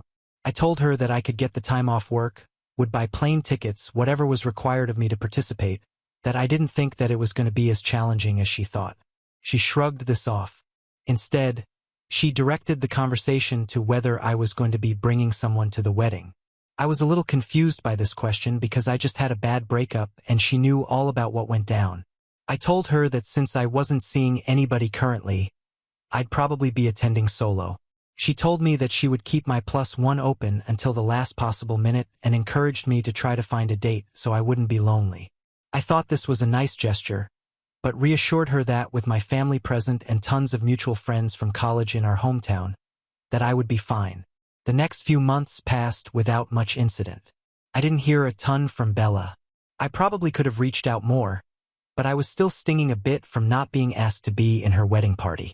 I also saw on social media that she had an engagement party that she had not told me about or invited me to. That also hurt, but I didn't say anything. I figured we were just growing apart, it happens. Then, 6 weeks prior to the wedding, I got a call from Bella. She told me that one of her bridesmaids had dropped out and that she was hoping that I could fill in. I wouldn't be going to any of the events as those were already booked, but I would be in the wedding party. I was thrilled and relieved and accepted immediately. She told me that she was doing a reverse color palette for the bridal party where all of the bridesmaids and groomsmen were wearing white and she and the groom were wearing black. This didn't seem that strange. Bella has always liked to stand out and has unconventional taste. She apologized for the late notice and asked if I could find a white dress in time. I had a white slip dress already that would work and sent her a picture of it on the call to see if it would work. She verbally approved it and tagged it with a thumbs up on the text chain. This will be important later. The wedding was at noon, so we were supposed to meet to do hair and makeup at the venue at 8 a.m.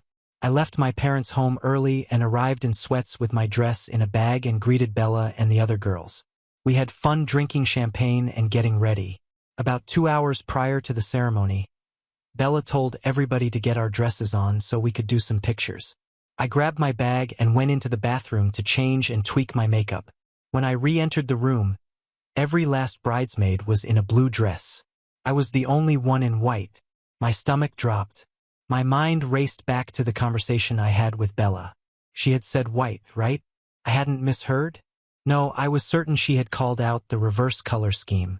I had Googled it. No, this was a setup. Bella was in the middle of the room in a bathrobe with a resigned look on her face. She said to her cousin, "I told you she was going to do something like this." Her cousin approached me and asked what I was wearing. I mumbled that Bella had told me to wear white. Bella didn't even blink. She stared back and huffed out a laugh and said something about how of course I would have to make today all about me. The cousin started screaming at me, going off on me about how I was jealous, in love with Barrett, and how completely unhinged I was. Honestly, I froze in that moment. I was so spun around by how fast everything went. Went from great to, I couldn't even find the words to defend myself. Eventually, I stammered out that I had another dress at my parents' house and could go home and change. Bella said something like, "I think we both know that this is the end of our friendship. I've given you too many chances. It's time for you to go." I started to cry. I didn't really know what was happening or what she was talking about, but I knew that whatever was going down was really bad. Finally, my legs started to work again and I fled. I left all of my things at the venue and just ran to my car and went home sobbing in the white dress. About a half hour later, my phone blew up. Texts from nearly everyone in my life telling me that I was bitter, that I was in a hole, that I needed to grow up and get over my jealousy, asking how I could do that to Bella. Even my mother sent me a text telling me how disappointed she was in me and that we'd talk when they got home. I did what any rational person would do in the situation. I broke into my parents' liquor cabinet and got drunk. As a result, the conversation when my parents finally arrived home was somewhat confused. My dad wouldn't even look at me, and my mom and I kept talking past each other. She outright didn't believe that I'd been told to wear white and I didn't understand why. Then finally she said something like, "Because of everything else that happened." And I was like, "What are you talking about? What does that mean?" And she said, "You know, your ultimatum to Bella." The next few hours revealed the truth. Over the last several months, Bella has been building a fiction with nearly everyone in my life that I am mentally unstable and madly in love with Barrett. She has concocted a web of outlandish tales and systematically poisoned my family and friends against me. My boyfriend apparently dumped me because of my feelings for Barrett. He cheated and I dumped him. I told Bella that. She needs to choose between me and Barrett. Never happened. I told Bella that I couldn't be in the wedding party because I couldn't support her marriage given that Barrett was meant for me. I had a major meltdown before the engagement party and that's why I wasn't there. On and on, lies on top of lies. In all of these stories, Bella has painted herself as the patient, long-suffering friend trying to deal with a friend clearly going through a tough time. She expressed understanding for my unrequited love for Barrett and empathized with how hard it must be for me to see her marry the love of my life, and has made great efforts to try to sustain our friendship despite how complicated the situation is. The lie has been going on so long. My mom literally did not believe me. Finally, I grabbed my phone and handed it to her and told her to go through my text messages with Bella. Asked her to show me any evidence of any of that happening. It was when she was scrolling through reading our messages that she saw the picture of the white dress I had sent Bella with her thumbs up on it. I had completely forgotten about it. The absence of any ultimatums or Barrett drama in our texts and the picture of the approved dress flipped my mom. She finally believed me. She was horrified that she had bought into a false narrative. She called my dad into the room and explained what was what. My dad isn't the type of person you want to piss off. We had to spend significant energy trying to calm him down, so he didn't walk next door and rip the house from the foundation. My mom still says that I'm a bit of an a-hole because I should never have assumed that I could wear white to someone's wedding. I should have confirmed with the other bridesmaids about what they were wearing, and that was part of my job as a member of the bridal party. Fine, I own that, but it doesn't change the fact that I never meant to hurt Bella and she has been setting me up for this epic fall for months. The next day, hungover on multiple levels, I sent screen caps of my call history with Bella and a photo of the approved dress text to multiple people. Unfortunately, this is where my occupation works against me. I am a graphic designer and people believe that I photoshopped the image. Trust me, if I was going to Photoshop some proof, it would have been a hell of a lot more compelling than somebody liking an image. So pretty much nobody believes me except my mom, dad, and one of the other bridesmaids. One of Bella's friends from college I don't know well. She was there during the dress incident and she found me on social media and DM'd me that she could tell from the stunned look on my face that I was telling the truth. She said that Bella had a pretty bad case of COVID at the beginning of the year and ever since then had changed as a person, becoming cruel and self-absorbed. She said the wedding events had been horrific and Bella was a monster, and she was planning on going no contact now that it was done. So that's 3 people out of hundreds that don't think I'm an a-hole, everybody else does. My reputation destroyed, my life in tatters. I don't think I'm the a-hole, but I submit myself to Reddit's judgment. Relevant comments. Oop answers some questions. Did Barrett maybe say something about him having feelings for you that you did not reciprocate? This is possible, I guess, but I'm not aware of any incidents. I think perhaps this has more to do with Bella's cousin putting poison in her ear about me than Barrett actually having feelings for me. But that's just a gut instinct. I don't actually know. And where was Barrett in all this?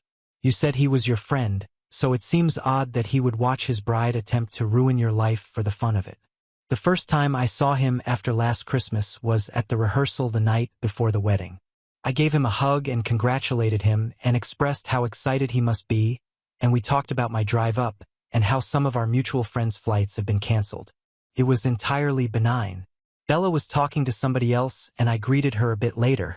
I never saw him the day of the wedding because I didn't make it that far. I have no idea what he makes of all of this, but I have to imagine that he's been poisoned to believe I'm some deranged stalker as well. I haven't reached out to him because I'm worried doing so would add fuel to Bella's narrative. If your parents were at the engagement party, why didn't you tell them you weren't invited? My parents were not at the engagement party. My understanding was that it was more of a friend's engagement party than a familiar one, but they did know that it happened and I do think they expected me to come home for it. There was a lot of miscommunication between my mom and I. My parents are pretty low EQ and uncomfortable with emotions and drama, so they didn't cry too deeply. My mom would ask me questions like, "So Bella told me a little bit about what is going on. Are you okay?" And I would assume she was talking about my cheating ex, where my mom was actually talking about my unrequited love for Barrett, and I would respond with something like, "I'm struggling a little, but I'm getting through it. I'll be okay. Thanks, Mom." And like that we kept talking past each other. Looking back, there were a few things my mom said that confused me, but I didn't see clarity at the time. In response to some more questions on that thread. So if they expected you to come home for it, why did they never ask you about your plans to attend and when would you be home? I wish I could answer your question, but I genuinely do not know the timelines from my end. I don't know what my parents knew when the party invites went out, when my parents were told by Bella that I couldn't handle going. All of this happened without me knowing about it, so I just don't know. Trust me, the fact that my parents thought all of this stuff was going on with me and didn't properly talk to me about it has been difficult to swallow. Also, how is it that, as you're getting ready at the venue, you never see her wedding dress or talk about the flipped colors for the wedding until it's time for the bridesmaids to get dressed? I was boxed out of all of the other wedding events except for the rehearsal, which lasted about 30 minutes. I was never really put on group texts about the wedding, which I thought was owed to my last-minute involvement. Dresses were in garment bags and put on a rack. At one point, her bridal gown was removed from the room to be steamed. I don't think it was back yet when this all went down, which was why she was still in a robe. My understanding was that she wanted photos of us helping her get dressed, which was why we were getting dressed first. Now I suspect the timing was intentional. I was the only person who thought there was a flipped color palette, so I don't know why that would have come up in conversation. We talked about a lot of stuff, but wedding colors didn't come up. It seems like both you and your parents are poor communicators and Bella relied on you not reaching out to her or her parents, the other bridesmaids, or your parents to ask about wedding plans. Yeah, my relationship with my parents is, well, I think I'd need a whole additional AITA post for that. It's complicated. Update 1. January 16th, 2024, almost 2 months later. I've gone back and forth about updating my post. If you read my update, hopefully you'll understand why. For safety reasons, this will likely be my one and only update. For those of you bitching about length, I included a TLDR at the end. Before I get started, I want to address a question a lot of commenters had about my parents. A lot of people were questioning why my mom would hear all of that stuff about me and not check in on me or confront me. It's because I'm an apostate. Last year I left the religion my parents raised me in, which Bella is still involved in, so she has superior credibility. My politics differ also from where Mom and Dad sat. I was a sinner capable of any act of evil because I turned my back on biblical principles. Assume that the broader religious community in this town believes the same of me. Despite this, I tried to have a relationship with my parents. I am an only child, they are my only family, but there was strain and distance there. For example, I did not tell my parents a lot about my breakup because the circumstances of that would reinforce some of my parents' worst beliefs about me. It's also the reason I haven't been home in the last year. It's also one of the reasons I assume things were strained between Bella and I in the last year. I didn't bring it up because, as everybody wanted to point out, my post was already too damn long and this one will be too. Sorry. I would have guessed that the events of the wedding would strain my relationship with my parents further. But unexpectedly, it has brought us closer. I think many of my parents' strong opinions of me were more about how they felt my leaving the church would ultimately reflect on them in the community, But now that the community has rallied against me and the worst has happened, they've circled the hurt. They've waged holy war in their church on my behalf in the last couple of months. It's weirdly cemented that my parents actually do care about me despite our differences as people. So in that regard, this awful event has been a blessing. A lot of the awkwardness between us from the last year has faded, and it really feels like they've chosen a side, and that side is me. We had a great holiday together, so in that way I'm glad this happened. Now on to the update. In the immediate aftermath of the wedding and post, I did as people suggested and sent out a screen recording of my text messages with Bella, all of them going back months to counter her narrative that I was unstable and explaining my side of the story. There were 3 camps that emerged as a result. First were my high school friends. Most of them are religious and had been extensively brainwashed by Bella. None took my side except for the one bridesmaid who had already contacted me. Next were the college friends closer to me. None of them had heard Bella's whisper campaign and accepted the evidence immediately. Several of them told me that they had never really liked Bella and that she had talked about me behind my back. This was news to me, but also a relief because these are the relationships I most don't want to lose, and it looks like I won't. The college friends who were closer to Barrett just didn't really care. A lot of these guys are classic dude brothers that are drama adverse, so I'm not shocked they aren't relishing the chance to wade through and litigate the evidence. No hostility coming from these people anymore, but no support either. I can live with that. Bella's nuclear and extended family I given up on. When I was back for Christmas, I tried to go over to speak to Bella's parents, who were like parents to me also, and they refused to even open the door. I left a letter in their mailbox. It went unacknowledged. In general, things settled down into a new normal, and I just focused on my life and my work and trying to move forward. I went home for the holidays and just hung out with my parents. Life was okay then. January 1st, I signed into an older email account that I haven't used in a while to reset a password. In the spirit of New Year digital housekeeping, I started going through old messages intending to close this account for good, when I saw an email from my ex with the subject line, "I win." I cannot describe the gut punch that I felt when I saw that mail. I freeze up now just writing about it. My ex, let's call him Matthew, was the perfect boyfriend until he wasn't. He became extremely controlling after our first year of dating. He wanted to control what I wore, what I ate, who I talked to, who I connected with, and what I posted on social media, etc. He was very cunning and nuanced with the way he tore me down slowly over time, but then he slipped up. I found out he was cheating, and I woke up enough to get out of there. The breakup was a living nightmare. He refused to allow me to break up with him. We were living together. He installed tracking software on my phone and bugged my car. He had people at my job reporting to him on my movements. I couldn't get away from him. Couldn't hide. He kept showing up. He held my dog hostage. The police were useless because he was never physically violent and was careful not to write his threats down.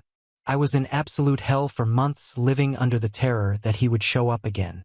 I had changed my job, my number, my address, my email account, my social media profiles were private. This was the one place I forgot to block him. The I win email was sent the day after the wedding. He said that he had become close with Bella after we broke up. He called himself the architect of my demise. He said he had fed Bella's paranoia about me and Barrett, and that together they had planned my punishment. He said losing everyone important in my life was what I deserved, and then he said we should get back together unless I wanted more unfortunate things like this to keep happening. Yes, he a delusional prick. It took me a while to collect myself and get my act together after reading that. I fell apart for a few days. My mom helped pull me back together and now knows the details about what happened with Matthew. She connected me with a family friend, an attorney, that is currently helping me file for a restraining order against Matthew. I tried during the stalking period but couldn't afford an attorney and was denied. I think with the email evidence and the attorney saying things the right way it will be granted this time, but the hearing is not for another couple of weeks. It is on Zoom and Matthew will get a chance to be there. I am terrified to see him even just on a screen. If you read this, Matthew, please realize that I am not so terrified that I won't taste the shirt out of you if you ever come near me again. Once I had dealt with my own safety, I had the realization that I was in possession of absolute proof that the wedding incident was a setup. I considered blasting it out everywhere, But I still have so much shame about being in an abusive relationship and cannot bring myself to do it, so I decided to just forward it to Barrett with a small amount of explanation. Barrett did not respond to the email. I do not know what happened in Bella and Barrett's household after that. But what I do know is that 2 nights later Bella drunk drove her car to my parents' house. While attempting to park in their driveway, she ran over their mailbox. When my parents answered the door, she started screaming about how I'm a home wrecking. In her drunken ramblings, my parents were able to figure out that Barrett had left her. Her parents were called over from next door to collect their drunk daughter. My dad said they seemed extremely embarrassed. I know a lot of people here will probably be fist-pumping the air that Bella met with some karma. I'm not one of them. Matthew is a monster, and I know firsthand how charming and convincing he is. Bella, much like I did, fell for his act. Her happiness has been destroyed by Matthew too, and I have a really hard time blaming her now that I know that he was pulling the strings, but she also made her choices. I'm not dumb enough to reconcile with her either. My number 1 priority is my safety, and anybody who is ties to Matthew is somebody I need to stay far away from. Bella will have to find her own path back to good. There is a role that opened on my team in another country. It's a manager position, which would be a promotion for me, and my boss thinks I should apply. While it would be harder having even more distance from my folks, I think being in an entirely new country might help cultivate a feeling of safety for me, one that I'm not sure I can get in this city now, so that might be what's next for me. I don't really know how to end this properly. I'm just tired. Thanks for the support, Reddit. I probably won't sign into this account again. Now on to the next story. Story 6. Surprised my wife on her secret vacation, caught her cheating, and she chose her fair partner over our 18-year marriage. My wife, 41, and I, 46, were married for 18 years when our sex life ran out of steam. We had twins that were grown and attending college. When they moved out, I thought for sure our sex life was going to get a boost. It did for a month, but then having sex anywhere in the house at any time got boring. We read online that taking a friend vacation without your spouse is a good way to miss each other and crave intimacy. Friendly flirting can also help fuel the crave your partner has for you. I was skeptical of this, but it was the first time in a while I saw my wife so excited to do something. We started making arrangements for our separate vacations. For some reason, my wife and her friends decided to go to Colorado.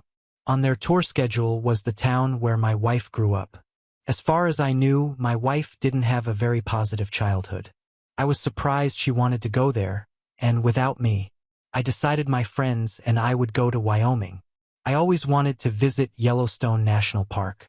After the tickets were bought, my wife started texting on her phone a lot. I didn't want to bug her. I was pretty sure she was just making arrangements and chatting with girls about the upcoming vacation. I texted my friends about it. Of course, we just didn't have as much to say.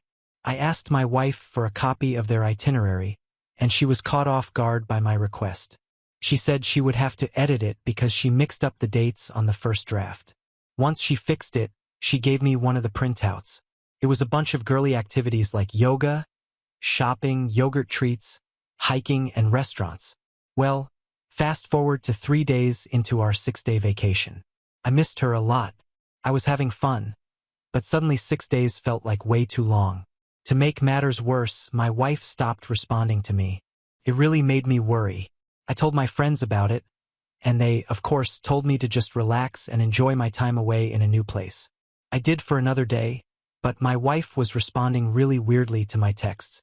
It was like she didn't care what I had to say and only responded because she had to. I felt terrible and I was worried. My wife's itinerary placed her group at a restaurant that night for dinner, exactly 6 hours away from my friends and I. I started driving there at 1 p.m. so I'd get there by 7 o'clock. When I got there, I found all of my wife's friends. They were shocked to see me. I asked them where my wife was, and they told me the worst news ever. She left them to meet up with someone else. I collapsed onto one of the chairs by their table, and they offered me even more information. They said she'd been on her phone until this morning when she left before anyone woke up. She only texted them to say she wouldn't be back until late. I asked if she said anything else about who she was meeting or where she was going. Finally, one of her friends gave me a tiny piece of paper. She said it was for safety reasons because my wife didn't want to go somewhere without someone knowing. It was an address. This friend added that my wife didn't want her to tell anyone, especially not me, where she was going, and this was only if she didn't come back in time for the flight home. Seeing as I showed up unexpectedly and concerned, this friend was persuaded to tell me the truth. I thanked her and ran out to my car. She caught up to me and asked if she could tag along. I agreed. I needed someone else to balance out my panic. Her name was Jade, and she told me about her family, hobbies, and work. It was a great distraction, but as soon as we got to the address, I was worried again. It was someone's house. There weren't any cars in the driveway, but it was only 8 p.m.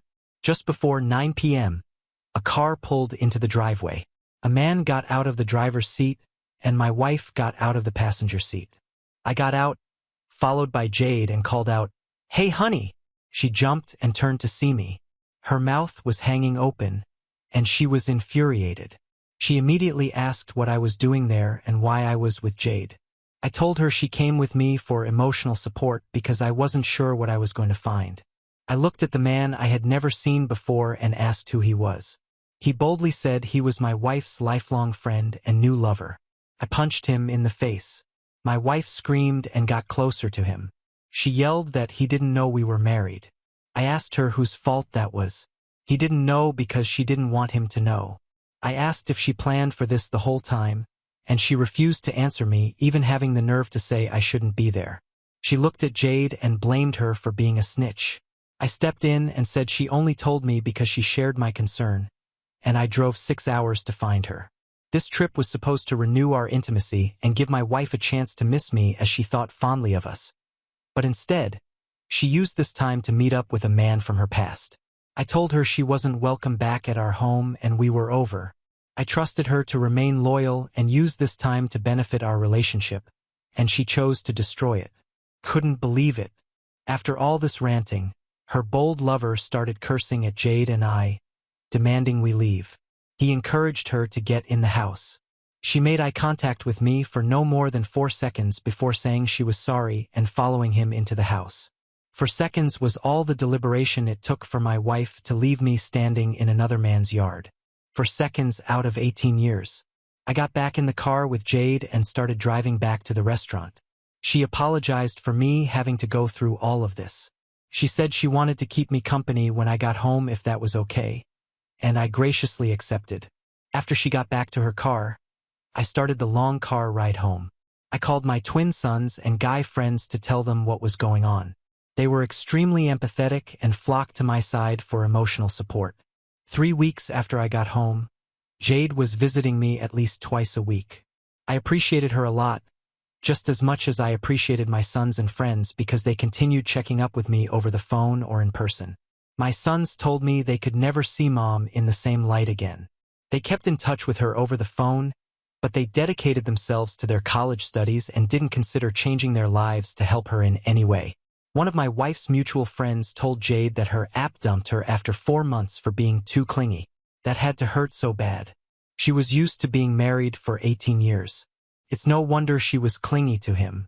She probably wanted to be assured emotionally that she made the right decision, but that only made him leave her. I wondered what she was going to do with her life now, but I didn't try very hard to find out. An entire year later, I checked my old email address and found that my wife had been sending me emails weekly that entire time. The messages ranged from extremely angry with me to completely desperate for my response and love.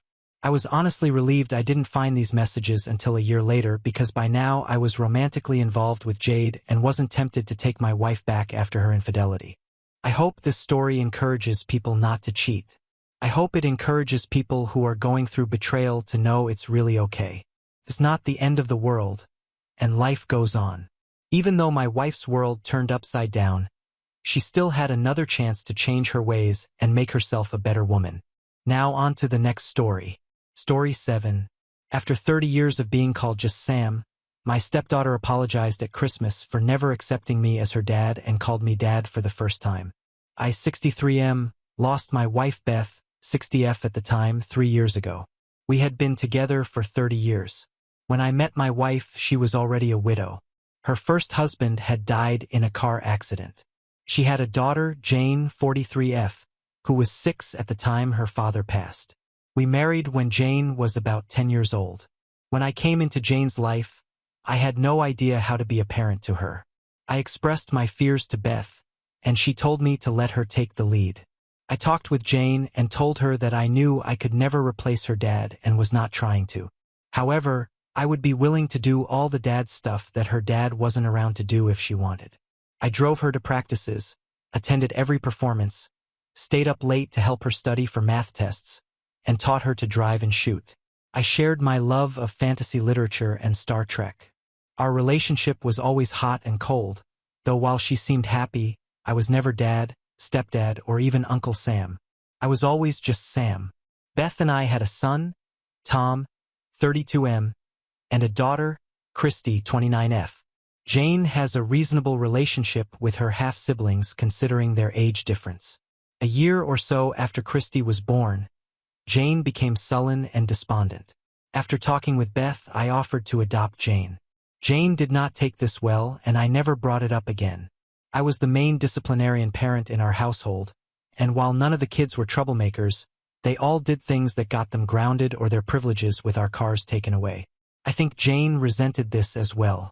When Jane graduated high school, each student was able to purchase 2 tickets to the ceremony. Jane purchased 2 tickets, and I thought I would be attending, but the week of the ceremony, Beth told me that Jane wanted to use her second seat to memorialize her father. I was hurt, but I understood. She put a picture of him on the empty chair next to her mom. I think it also hurt Beth as well. Jane was an excellent student, and she got some good scholarships. I paid the remainder of her cost to go to college. I did get to see that graduation. When Jane got married, Beth and I were not able to pay for the entirety of her wedding. We paid about half. She had her father's younger brother walk her down the aisle. She would spend a week or 2 during the summer with her father's family. At the reception, my wife was again seated next to an empty chair to memorialize Jane's father. I was not given a seat with Beth at the family table, and honestly, I don't remember where I was supposed to be because I spent my time at the bar or standing behind Beth, who was having a very hard time. However, it was a lovely wedding, and once the dancing started and everybody was out of their seats, I stopped worrying about where I was supposed to be. When Jane had her first kid, Beth and I were overjoyed. However, I soon learned that while my wife was going to be Graham, I was not going to be Grandpa but still just Sam. I am Sam to both of her children. This was again something that hurt, and when Tom had his first child, he asked if I wanted to be Granddad or Sam to his kids, and I jumped at getting to be Grandpa. Jane ended up getting divorced about 4 years ago, shortly before Beth was diagnosed with cancer. She and her kids moved in with us, and we helped her with her lawyer until everything was finalized. During my wife's last year, Jane was with us all the time. It was a huge help to both Beth and me. After Beth passed, I was a wreck and mostly useless. It wasn't right, but Jane ended up doing most of the funeral preparation. I am very grateful for the help she provided. When Jane's father died, his mother helped with the funeral expenses and purchased a double plot. When Jane prepared the funeral, she organized everything so that Beth would be buried next to Jane's father, her first husband. I was shocked and felt that this was done somewhat behind my back. My wife had never told me of this, but Jane assured me that this was what Beth would have wanted. I talked with Tom and Christy, and they know I intend to be cremated. Because of that, they thought that this was reasonable and the plot was already paid for. At the memorial service, Jane was rightfully upset. She told many of the other mourners that she was now orphaned and that she and her 2 kids had no close family left. This upset Tom and Christy a lot, but I tried to explain that it was different for Jane. I talked with Jane during the memorial and told her that she does have a family that will welcome her if she wants it. She thanked me and was polite. I have not really talked with Jane since the memorial. The first year, I invited Jane to all the family get-togethers just like before, even though Tom and Christy were angry with her. I left her voicemails asking how she was doing and how her kids were. However, in the last couple of years, I have stopped because I never get any response. I still send her and her kids gifts for their birthdays and Christmas. I just don't actively reach out. In one of the last voicemails I left, I told her that all she needed to do was call, and I would help her with all that. Here is where I might be the holy. My daughter Christy is getting married next year. She reached out to Jane in the past few months and has been working on reconciling with her. Additionally, Jane's ex lives in a different state, and her kids will be gone for most of the holidays. Jane has told Christy about how alone she is feeling.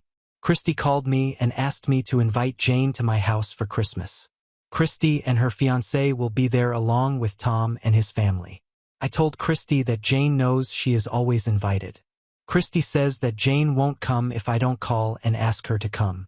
I told Christy that she could invite Jane, or she could tell Jane to call me. Christy says I'm being an holy for not calling Jane. I talked with my son Tom, and he says he is tired of the rest of us having to beg Jane to be part of our family. I love Jane. She is my daughter, but after so much, I just feel like the only way this will work is if she takes the first steps.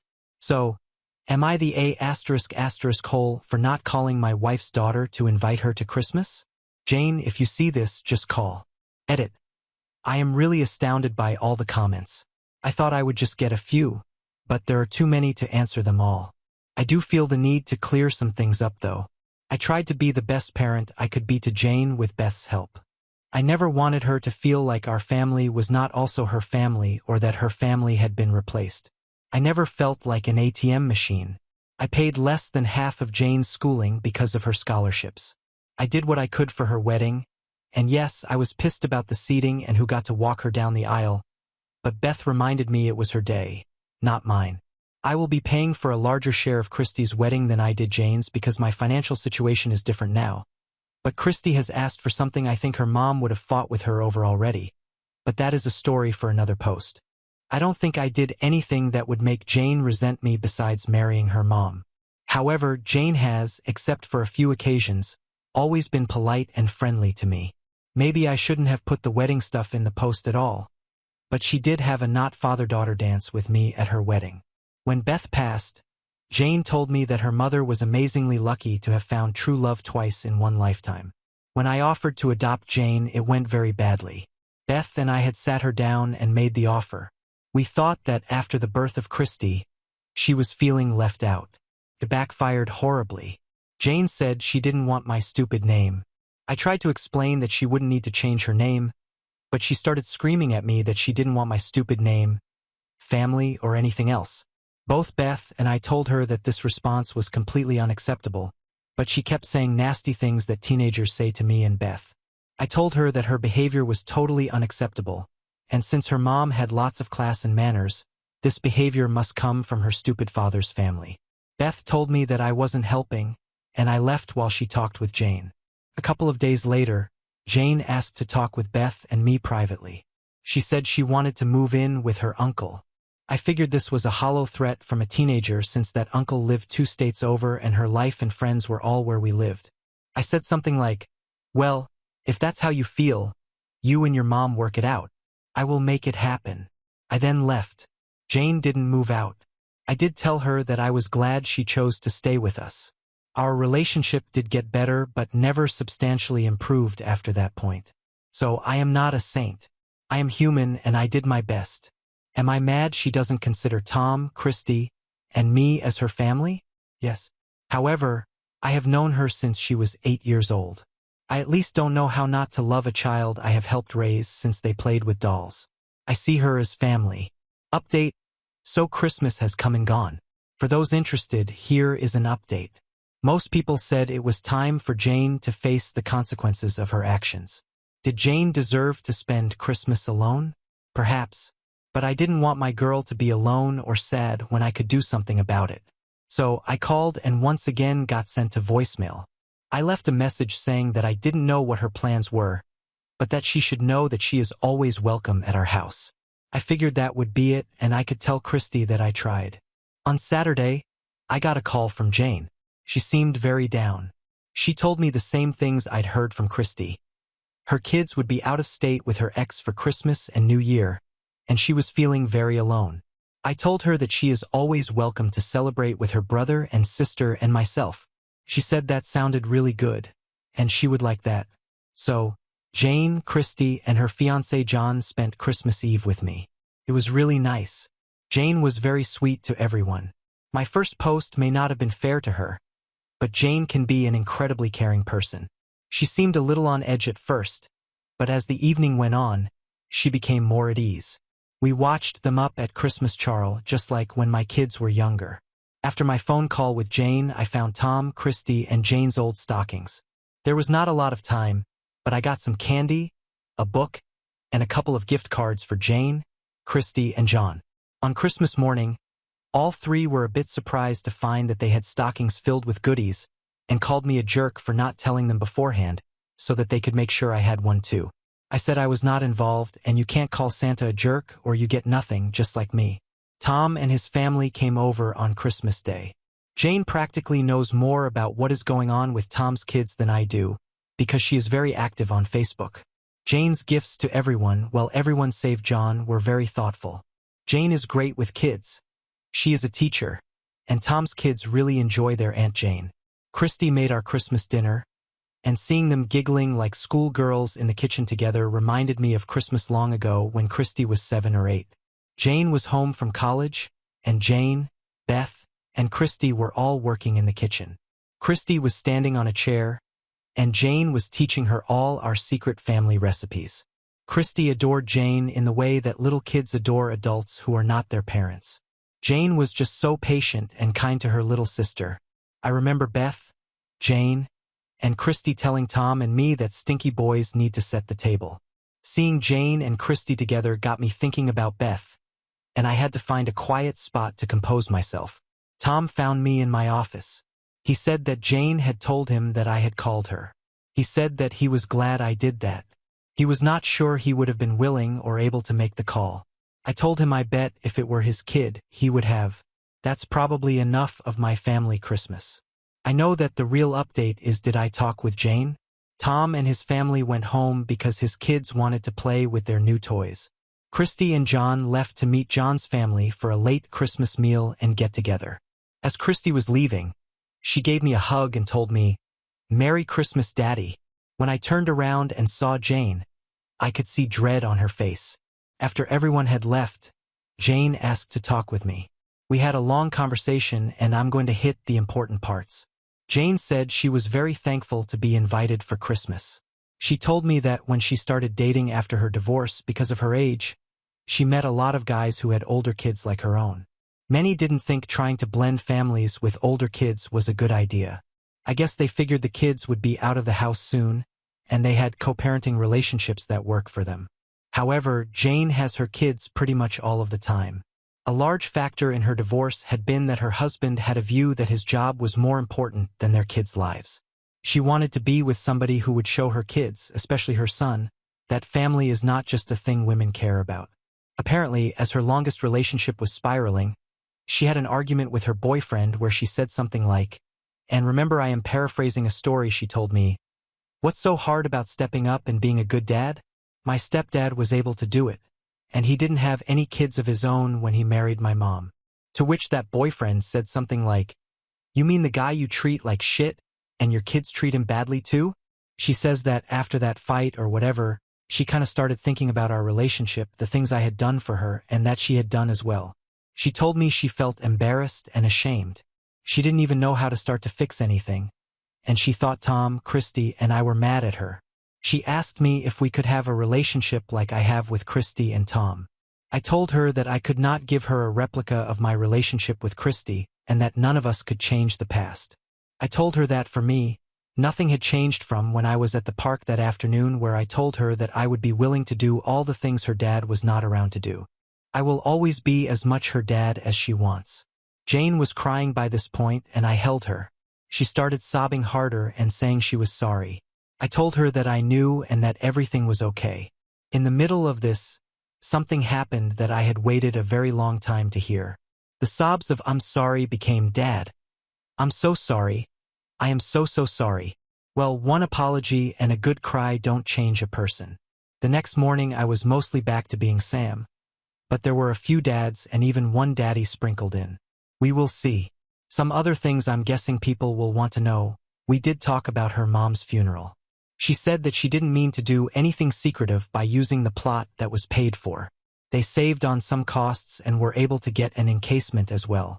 The encasement should make it possible to have my cranes interred with my wife also. I guess a down payment has been made towards a headstone for me that can be integrated with my wife's. Finally, her youngest was apparently upset that Tom's oldest called me grandpa all the time at the funeral and thought that it meant I liked Tom's son more than him. That was years ago now, but she said she would be bringing up the grandpa/Sam situation with her kids. I said I would like that. In all of this, Jane never tried to say that it was her father's brother or any of the rest of her father's family who didn't like me or made her act like she did. There was no evil outside influence. She is just a scared girl who wishes she could have done some things differently. I know many people said that she wouldn't really change. I know change is very hard. Maybe after the holidays everything will just go back to being like it was. However, even if that's what happens, I at least got one Christmas day when Jane wanted me to be her dad. Also, Jane knows I'm posting this and said it was okay. Now on to the next story. Story 8. Came home early and caught my wife cheating red-handed. She tried to deny it at first, but the truth came out. My wife and I met through our parents 8 years ago, and we got married shortly after. We joked around and told people it was an arranged marriage because that was what it felt like. They thought we would be cute together and practically forced us on our first date. I had been too focused on my career to really focus on a serious relationship before I met her. I had a lot of meaningless flame and casual partners, but I hadn't met anyone I wanted to settle down with. When we got together, it finally clicked for me. I could see what people meant when they talked about love at first sight and just knowing when you meet the right person. We had our first child together after being married for 2 years. Everything was falling into place with us, and it felt amazing. We owned our own home, had 2 kids and a dog, and were in love. My job has always been very demanding. I have to travel a lot. When I'm not traveling, I'm working late nights at the office, and I have to take work home with me quite often. That was why casual flings worked so well for me before meeting my wife. If I was in the mood, I could just call someone, and I didn't have to worry about much else. It was more difficult to balance when I was married. I would spend long days at work and come home to my wife and the kids and still have to be on with them. By the end of the day, I was exhausted. I'll admit, my sex life with my wife lacked a lot of spontaneity. When we had sex with each other, it was practically scheduled. She would tell me she wanted to, and I would tell her a day that worked for me. In hindsight, I know that it was probably unfulfilling, but it was never brought up to me. I made good money, and I took care of my wife. She didn't work, so she stayed home and took care of the kids. When they were both in school, she didn't have as much to do during the day. She would tell me about how bored she would get after the house was cleaned and how she needed to find something to fill her time. She invested in a lot of different hobbies to try during the day, but nothing stuck. She decided to join a cooking class at the local community center. She had always been a great cook, so I didn't understand why she was taking a class for it. When I asked her about it, she said it was to expand our taste buds. She was learning all kinds of new techniques and recipes, and she was really proud of her work. I was happy that she was happy, and I didn't question it anymore. She cooked some of the new recipes for us for dinner, and while we ate, she would rave about the things she learned. She would always talk about the class instructor and how brilliant he was. He was apparently very innovative and planning on opening a new restaurant in town. I had no idea anything was going on until I saw it with my own eyes. I had been at work one day when I got sick. I had been feeling bad in the morning, but I forced myself to go to work. In the middle of the day, I couldn't take it anymore and decided to go home. I was so out of it that a coworker drove me home. I didn't even think to text my wife and let her know I was on my way home. When I walked in, I could see that she had the dining room set up for a meal. It looked romantic. There were candles and wine glasses laid out. She was dressed up and in the kitchen cooking. I walked in and asked what was going on. She was very surprised to see me and tried to make it seem like she was just experimenting. I still didn't understand why there were 2 places set at the table. The doorbell rang not long after I arrived, and I answered it. A young man was on the other side, and he turned as pale as a ghost when he saw that I answered. He had a bottle of wine with him, so I assumed he was the dinner guest. My wife introduced me to him and told me that he was her cooking instructor. She tried to play it off as inviting him over to show him what he taught her. Honestly, I didn't believe it, but I was awfully sick. I was having a hard time standing upright, and I needed to collapse in bed. It was something that I needed to handle another time. It seemed fishy, but it wasn't impossible that she was telling me the truth. I went to my room and passed out in the bed. I woke up early the following morning, and my wife was next to me. Part of me thought it was a dream, but I knew that it wasn't. While she was asleep, I grabbed her phone and looked through it. There were obviously a lot of deleted messages between her and the instructor, which was a major red flag. She was hiding something, and I knew that their lunch wasn't as innocent as she tried to make it seem. I looked through her image gallery and found a few hidden photos of the instructor. They were shirtless pictures mostly, but I found one picture of another man's private parts and assumed it was his. I sent what I was able to find to myself and put her phone back before she woke up. She had never given me any reason to suspect that she was cheating on me, but at that moment, I started to wonder if I just missed the signs because I was too busy working. I called out of work, but I told my wife I was going in. I ended up stopping by the library to use a computer and look for a good divorce attorney. After I found one, I did some digging into the cooking instructor my wife had been seeing. I found his website online and saw that he was a minor cooking influencer online. He had a lot of followers on his social media pages and even had some sponsorships. I figured that I could ruin all of that for him. I found out who managed the community center and contacted them, informing them of the inappropriate behavior of the instructor. He seemed to be relying on the kitchen at the community center while he planned his restaurant opening. I had no doubt he was relying on that income to get it started too. When I was done there, I lingered around town until I could go home and pretend like I worked all day. I waited until I had some information from my lawyer to tell my wife that it was over. When I finally got the word, I served her with the papers and saved her the shocked expression. I told her I knew about the instructor, and she tried to deny it. When she realized there was no point, she started explaining why it happened. She told me that she was feeling unfulfilled. She put all of the blame on me for not satisfying her and making her feel like she came second to my job. Like I said before, in hindsight, I can agree with that, but she never came to me and told me anything. If she had, I would have listened to her and tried to change for her. I would have gone to counseling if we needed to. I loved her, and I would have done anything to make sure our relationship was okay. But she decided what she wanted to do and sealed our fate for us. There was no going back to the way things were for me. She was disappointed and tried to sway me away from divorce, but it wasn't going to happen. We ended up divorcing, and I was favored in the end because she cheated. We still have to spend a lot of time together due to custody arrangements, and we are cordial, but I don't talk to her about anything other than the kids. Now on to the next story. Story 9. Agreed to let my sister be our surrogate after years of struggling to conceive. Then, weeks before she was due, I caught her cheating with my husband in our guest bed. So my husband, 33M, and I, 30F, had been struggling with conceiving. Even though we'd been trying for almost a year, we'd been married for 5 years but still didn't have a kid, even though we'd been trying for a long time and had even spoken to a lot of doctors. But we were just incompatible.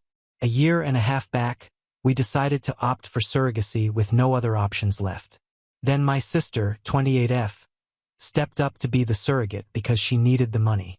My sister and I were close, and I thought it would be for the best, so I agreed to let her carry our baby, not knowing how that decision would backfire.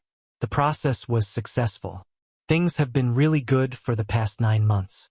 My sister moved in to live with us and has been staying in the guest room. 3 days back, I came back home early because I wanted to surprise my sister with chicken soup from a restaurant really far away that she'd been craving for a couple of days. I made no noise while entering the house, and when I opened the guest room door to surprise her, I found her in bed with my husband, giggling and cuddling. I don't remember what I said or did in the immediate aftermath and just blanked out because of what I'd seen.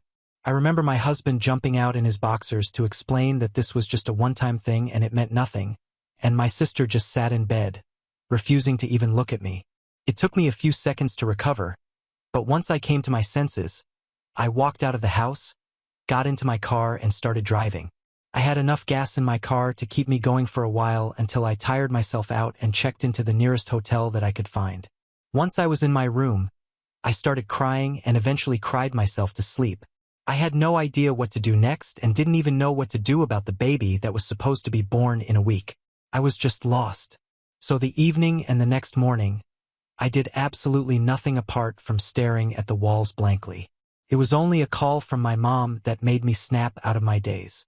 Neither my husband nor my sister had had the guts to call me, but I guess my sister had told my mother to check on me, which she did.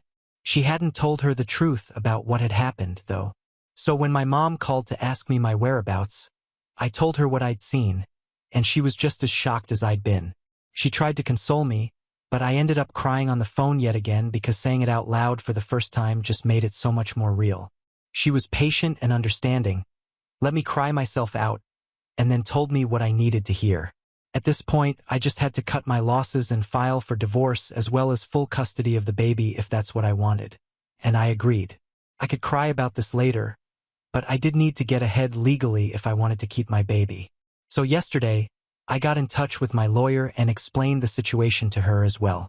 It was really hard not to break down into tears while recounting what I'd seen, but I did it somehow. I also wanted my money back, everything that I invested in my sister right from the first day up until the last. I wanted every single dollar to be accounted for and really hurt her. I work at a high-paying position in a private company and easily make twice the amount that my husband and sister make combined, but it wasn't really about the money. It was about the principle of the thing, and I really wanted to hurt her. She's a dance instructor and doesn't make much, and neither does my husband, who's a freelance journalist. Both of them had been living off of my money, and I was glad to spend it on them because I was under the impression that both of them did love me, but that's obviously not true. I'd spent around $200,000 in the past year itself, and I wanted all of it back. I didn't care where they'd get it from, but I just wanted it all back because of what they'd put me through. That plus the divorce and custody battle was going to cost me heavily, but I didn't care, and I just wanted my money and my baby. So I told my lawyer to go ahead and file the petition. That was yesterday, and today I told my mother about what I planned to do. But surprisingly, she wasn't on board with it. She told me that even though what my sister had done was immoral, it was still wrong to sue her for money because she was still delivering my baby, and receiving a legal notice when you're just a couple of weeks away from giving birth can really mess you up. And I guess she's not entirely wrong. I do want the baby to be happy and healthy, but I also want to get back at my husband and sister and teach them a lesson. My sister most certainly was not in breach of contract because it said nothing about cheating, so I wasn't even sure if I had grounds to sue her because technically, she did fulfill whatever was required of her and carried the baby to term safely and successfully. So what if I sued my sister for cheating with my husband even though she's giving birth in a week? Update 1. So I decided not to sue my sister because she's going to be giving birth in a few days, and I want my baby to be healthy, which means that I'll have to ensure my sister is healthy as well and try not to stress her out. This is the only reason I'm not coming after her, for the sake of my baby and nothing else. I did file for divorce though and also full custody of the child because I don't want them to have anything to do with the baby once he or she is born. I've been living in the hotel for a week now, and I've been talking to my mother so that I can keep myself updated on when my sister is going to give birth. She's still not in labor, so I'm guessing she's going to be late, which is fine by me right now. I'm only going to deal with my husband and make sure he suffers. I've already filed for divorce and full custody, and he's been served as well but hasn't spoken to me yet, which is okay. I don't care if he talks to me or not, but I do want my house back, and I want my $100,000 as compensation, which I'll make sure I get out of him by hook or by crook. I highly doubt he can even afford a decent lawyer without me, so his chances of getting out of paying me back are quite low anyway. He has until the end of this week to vacate my house and get the hell out of there, which I think is fair. I would also kick my sister out, but unfortunately, until the baby is born, I can do nothing.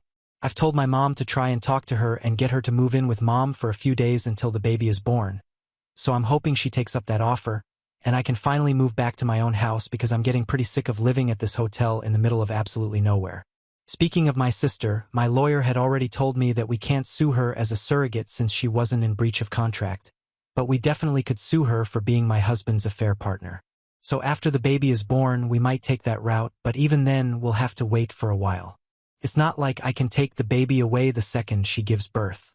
She's the one who's going to be providing milk for the baby as long as it is required, and I just have no idea how I'm going to deal with all of this. It's already exhausting for me to work from home, then talk to my lawyer and build our case, and then talk to my mother regarding how my sister is doing, especially when I've started hating her so much, and then struggle to fall asleep for literally hours because of how worried I am. I occasionally find myself wishing I'd never even found out that my husband had been cheating on me with my sister, because that would have saved me a lot of trouble and heartache, and I probably still would be blissfully unaware. Update 2. I came back home today, finally. It was empty because my husband had left, and so had my sister. She'd moved in with Mom for the time being so that she could be watched over and wouldn't end up being on her own whenever she went into labor. She still hasn't, even though it's been a week and a half past the due date. Her OB/GYN says that it's nothing to worry about, but my mom's taking her for a checkup anyway. Her last checkup was almost 2 weeks ago, which was really concerning for all of us involved.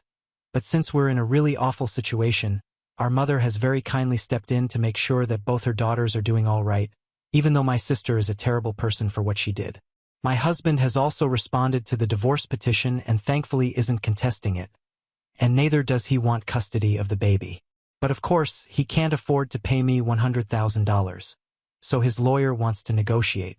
I'm not open to it, obviously, because the amount that I quoted is non-negotiable. He can either pay me back in one go or in installments. I'm open to that, but pay me back he must. You can't just have fun with your wife's sister who happens to be carrying the baby that you wanted to raise with your wife and then refuses to take accountability when your wife decides to kick you out. Ever since we got married, he'd been living off of my money, but now it was time for him to show me some gratitude. My hands were tied when it came to my sister because of the baby, but I wasn't going to let him off the hook so easily. We still haven't spoken, neither on call nor on text, and absolutely not in person. So I don't know what's going on in his head right now, but I'd like to find out. He hasn't even apologized for what he did, and neither has my sister, but it doesn't matter. I don't think it would have made much of a difference even if they were sorry. It still wouldn't change what they'd done, and they couldn't undo the damage that they'd already caused. No matter what they said or did now, it wouldn't make me feel any better. I'm just trying to stay strong for when the baby comes, because otherwise, I have pretty much nothing going on for me at the moment.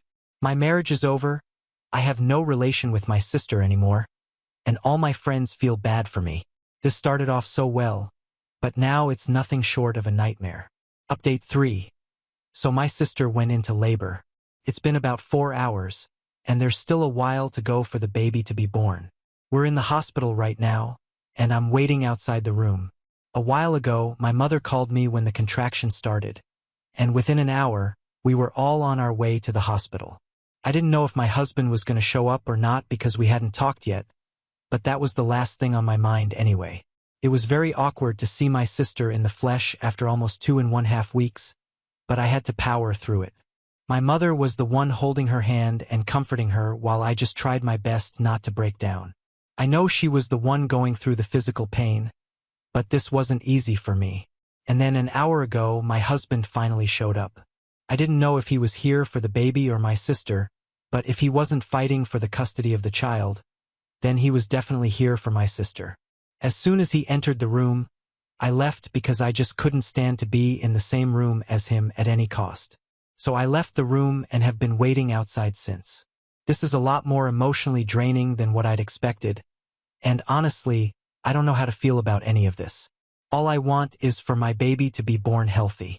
I don't even know what I'm going to do when she actually goes to the next stage of labor. According to the rules of the hospital, only one person is allowed to be in the room while my sister gives birth. I don't know who it's going to be. Under usual circumstances, it would have been me since I wanted to be the first one to hold the baby, but I don't know if I have it in me right now to be holding my sister's hand and encouraging her through childbirth, knowing that she'd been having an affair with my husband. I know my mother will be up for it, but I wanted to be there when the baby is born. I don't know whether my husband would want to be in the room or not. I'm sure that he would want to be there for my sister since it appears that they're interested in each other. And it isn't just a one-time thing like my husband had said, but I wouldn't want him to be in the room when my baby is born, and I'm even willing to fight him over it. It's just been 4 hours into labor, and we still have a long way to go right now, so my emotional state is probably only going to get worse here onwards. At least ranting here made it a little easier to process. Update 4. Hello everyone. I'm here after almost 4 days. The baby was born at almost 2 o'clock in the morning 4 days ago, and was in perfect health. I have a son now. I decided to suck it up and be in the room during the birthing process because after all, no matter what had happened in the past, this kid was mine. I was his mother, and if not biologically, I was still going to be there for him in every other way. It was hard, but I managed to put my personal feelings aside and told my mom and husband that I'd be there for my sister in the room when she gave birth. My husband tried to argue, but I told him that since he was going to terminate his parental rights over the baby anyway, maybe he should just shut the hell up and leave us alone. His girlfriend was my sister, so I think I'd deal with the situation a lot better than he would. He couldn't argue with that, so he let me stay in the room, and while it was awkward initially, we overcame that together for the sake of the baby. And honestly, I don't think my sister was in any condition to think about how bad things were between us and just accepted the emotional support regardless of who it came from. I was the first person to hold my son, but then my sister held the baby for a while for the skin-to-skin contact. My husband didn't care about the baby and was only bothered about my sister. So I guess for the past 9 months, he'd only been interested in taking care of my sister and not the baby. He wanted to be a good boyfriend, not a good father. It was hurtful, but at least it was over. We didn't speak about the divorce at the hospital, but we're supposed to meet with a mediator for the settlement negotiations to commence in a few days. I don't know what's going to happen then, and I honestly don't feel like getting into a drawn-out legal battle right now. Currently, my son is living with me, and my mom's having the milk sent to my house, but I think I might switch to formula soon enough. I don't know if I'm going to sue my sister or not. To be very honest, I've been thinking about it, and it just doesn't seem worth it because now I have what I wanted, and she's the reason I have a son. I know she ruined my marriage, but honestly, she couldn't have ruined it if it was really that good. I don't want to use my son as an excuse, but honestly, I just want to spend all my time with him now. Revenge is the last thing on my mind right now, so I don't know, I might not go through with a lawsuit. I'm just lost on what I should do. Very honestly, my emotions are all over the place, and I don't know anyone who's ever been in a situation even remotely similar to this, so I don't know what the right thing to do would be either. My lawyer is ready to go through with whatever I want. But that's the problem here. I really don't know what I want. I want my husband to feel bad, and I want my sister to regret what she did, but not at the cost of my time with my son. I also don't need the money back because, like I said, I lead a nice life, but it would be great to have it back. I don't know, I'm just not in the right headspace anymore. Update 5. It's been almost a week since I've had my son, and right now my life is just all about him. I have no time to think about anyone else or anything else, so I've decided to put the settlement on hold. We're still going through with the divorce, but we'll talk about the settlement later, and I'm not going after my sister, at least not right now. I've just put it all on hold for the sake of my son, and even if I don't get my money back, I'll be okay with it because my first priority is my baby. My mother sometimes visits to help me out, and she told me that my sister moved out of her place and moved in with her husband and my in-laws. So this affair must have started a while back, and my in-laws probably knew about it too because otherwise, I can't imagine them just letting my husband move back in with his new girlfriend. They took several months to accept me, so it seems unlikely that they just let them move in without any questions. I didn't care about them or what they did anymore though. I'd severed all ties with them, and since I had my son with me, I wanted nothing to do with my sister either. She's a horrible person who screwed me over for literally no reason other than, well, she could, and my husband is an equally crappy person who threw aside 5 years of marriage for no reason. They deserve each other. I'm going to make sure they don't get any visitation rights because they don't deserve to have any access to me or my wonderful little boy. They've proven that they're just not good enough for us and never will be. That's all the revenge that I need. I'm done thinking about them and what they did. I just want to move on with my life and be the mother that my son needs. I'm no longer a good wife or a good sister. Now I'm just a mother, and that's it. I just have to wait 6 months, and then I'll be out of this marriage for good. Update 6. Hello, I'm back here after really long. But hey, you can't exactly blame me because I was busy with my son. He's almost 8 months old now and is a total blast to hang out with. I honestly have more fun spending time with him than I do with my friends. I know it's kind of weird, but well, it is what it is. I'm also a divorced woman, so that's yet another thing I'm so thrilled about. Yeah, I finally got rid of that deadbeat loser cheater of a husband. I didn't get back the $100,000 that I'd wanted, but at least I did get back $50,000, which is still something, and I think the poor guy is suffering enough. I heard from a couple of common friends that he was struggling to find a place to live. He was still staying with his parents, but his girlfriend, my sister, and his parents were not getting along well, and my sister was bugging him to find a new place, but he couldn't afford to move out just now since he had the lawyer to pay for, and let's not forget the $50,000 that I received. I don't need it, but it's really satisfying to know that life is punishing him for screwing me over. And my sister isn't doing much better either since she quit her job when she became a surrogate. But after that, she'd made absolutely no attempts to find another job and was living off my ex-husband's money. Well, I can't say I expected any better from the two of them. At least I'm doing well in life even though they tried hard to ruin mine. Work is great, and I alternate between working from home and going to the office because I want to spend as much time as I can with my son. Once my maternity leave ended, things got a little busy for me, so I had to hire a nanny. When I'm not home, it's usually my mom and my nanny taking care of my son. I'm going to take on a new project in a few weeks though, which means late nights, so I'm trying to get as much time with my son as I can before that starts while also simultaneously getting him used to going to sleep without me. It's hard, but it has to be done. I've also begun therapy to deal with all the stuff that has happened in the past year or so. I couldn't afford to be depressed or let these things bother me, especially when I had my son to think of and my work to look forward to. I'd say therapy has considerably improved my lifestyle, and the love and support that I've received from everyone in my life has also taught me that I'm not really alone, even if I think so. My mom's been wonderful, and my friends have been supportive of me as well. Also, you guys have only had kind things to say to me, and I've been overwhelmed with the messages and comments that people have sent in response to this post. Thank you so much. I really feel like I'm doing much better now and will remain on this track. Now on to the next story. Story 10. I discovered that my wife cheated on me with our son's doctor, but I caught them red-handed and did this when our marriage came to an end. My wife was 37, working as a physical therapist for 5 years. I was 35. We were married for 11 years. We were both content without bringing children into the world. We just started going through the process of becoming adoptive parents, but that would never happen for us. I was proud of her for how hard she worked. She loved her job, and I never expected her to do anything she'd be ashamed of. One day she came home early. I was off work that day for some reason, and she looked devastated. I asked her what was wrong, but she didn't want to talk about it right away. When she did talk to me, it was like she rehearsed what to tell me. She said her boss noticed she had accumulated a large amount of vacation time. She pretty much ordered her to take a paid vacation. I didn't understand what was so sad about that, but I did know my wife loved her job and felt restless at home. She'd usually clean or keep herself busy when she had to be home, but this time, she stayed in bed. She could barely move.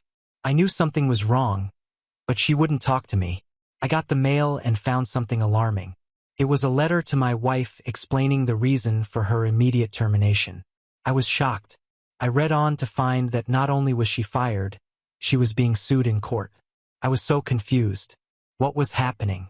I walked like a zombie into our bedroom, finding my wife lying awake in bed, staring at the ceiling.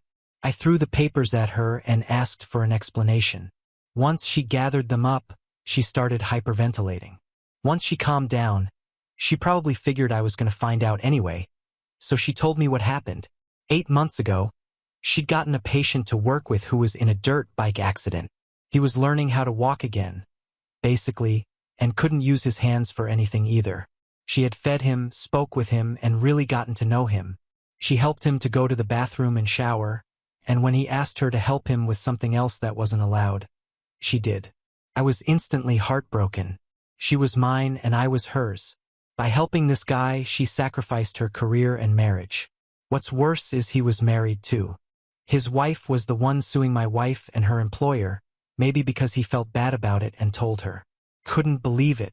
She begged me to stay with her because she needed me now more than ever. She didn't love him, she knew that. She just felt bad for him as his caretaker. I reminded her that the vows we took meant she would be my wife and only help me with things like that. The same was expected of me for her. She took advantage of the trust she had as a physical therapist and had sex with her vulnerable patient. For all I knew, she instigated it. She just admitted she spoke with him and got to know him well. Was that her way of telling me she fell in love? His wife didn't deserve this betrayal either, probably while she stood by his side during the long recovery. My wife had a very hard time ahead of her, but I wasn't going to make it any easier. I moved out, waiting for all this to settle before I filed for divorce. After she was found guilty and in a whole heap of trouble, it was easy for me to win more favor. She owes a ton of money and can no longer practice physical therapy. I don't know how or if she's moved forward in life.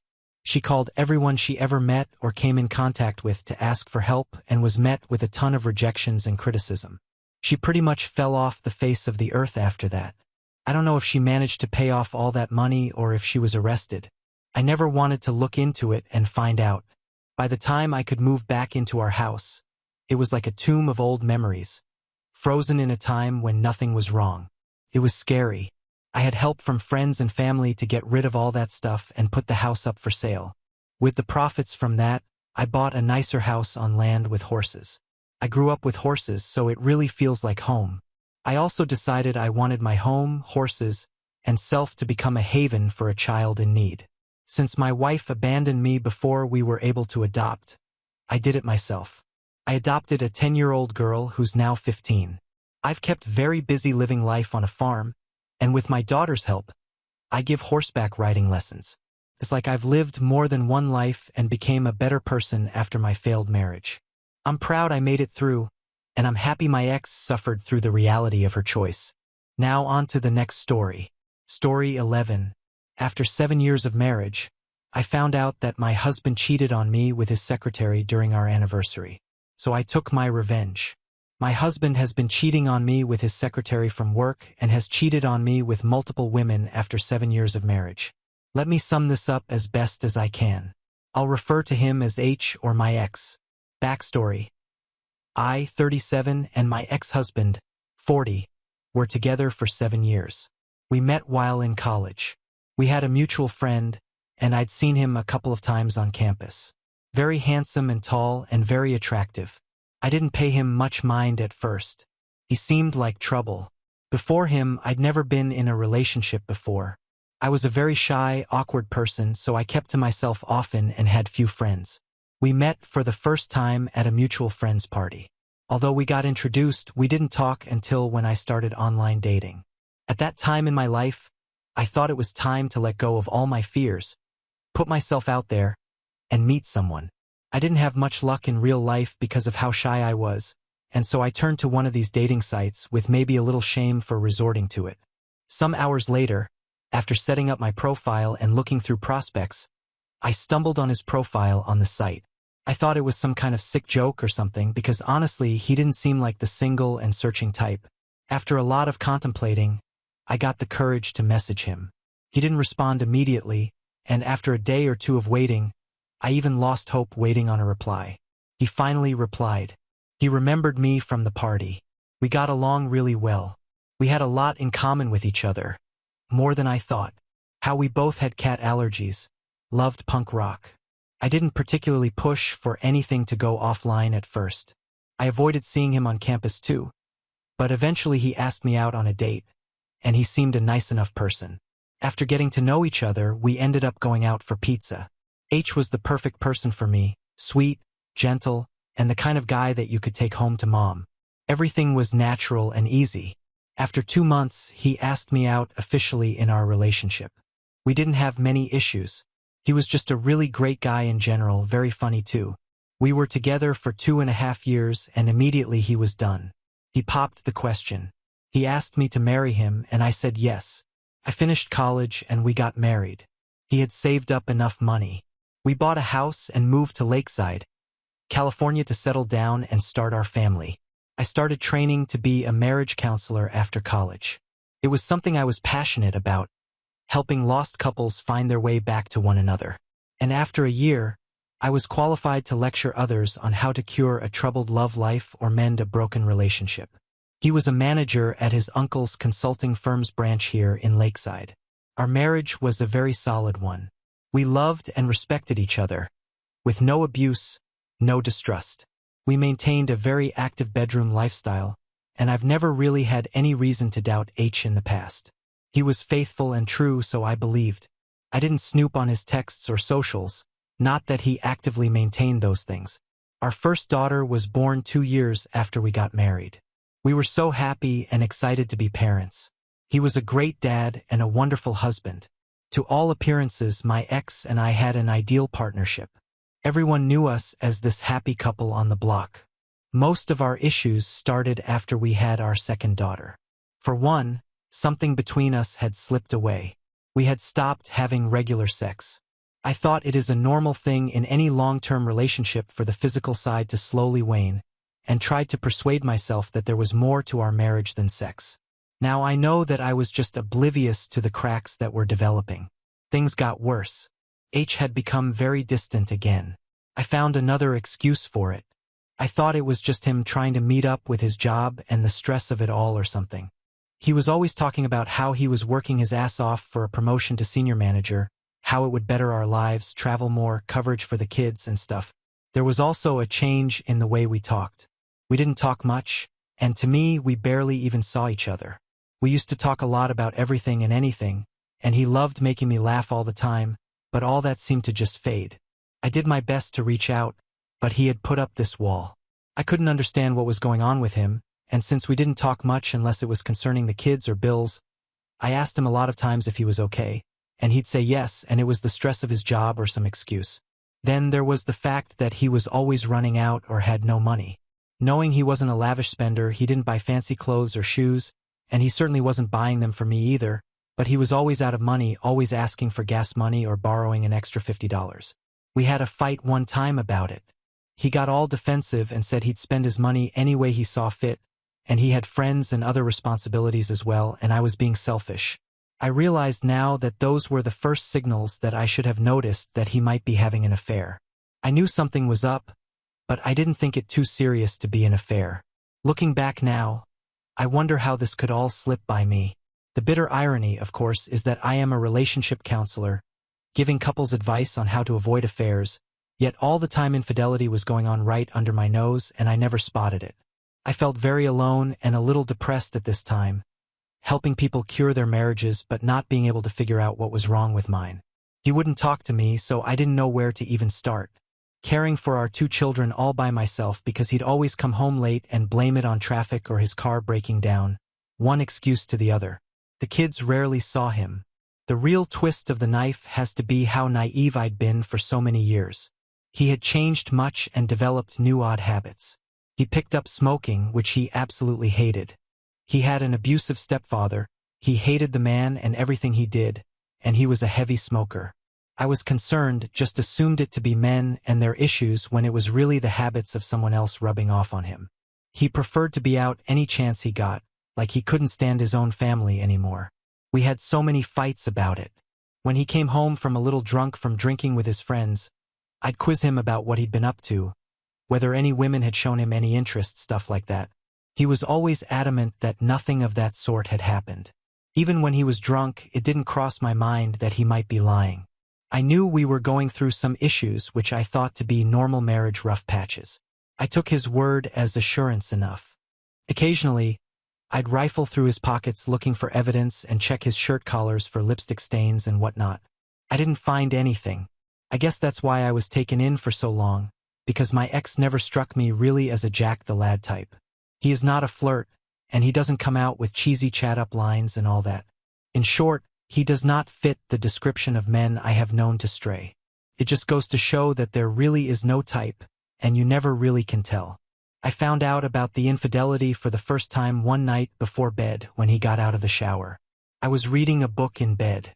I noticed a bright red mark at the back of his neck. I almost missed it, but by God, there it was. All the confirmation I needed. It was a hickey, faint, but there it was. We got into a huge fight, and I told him I'd leave him. I was fed up with his neglect and the way he was acting.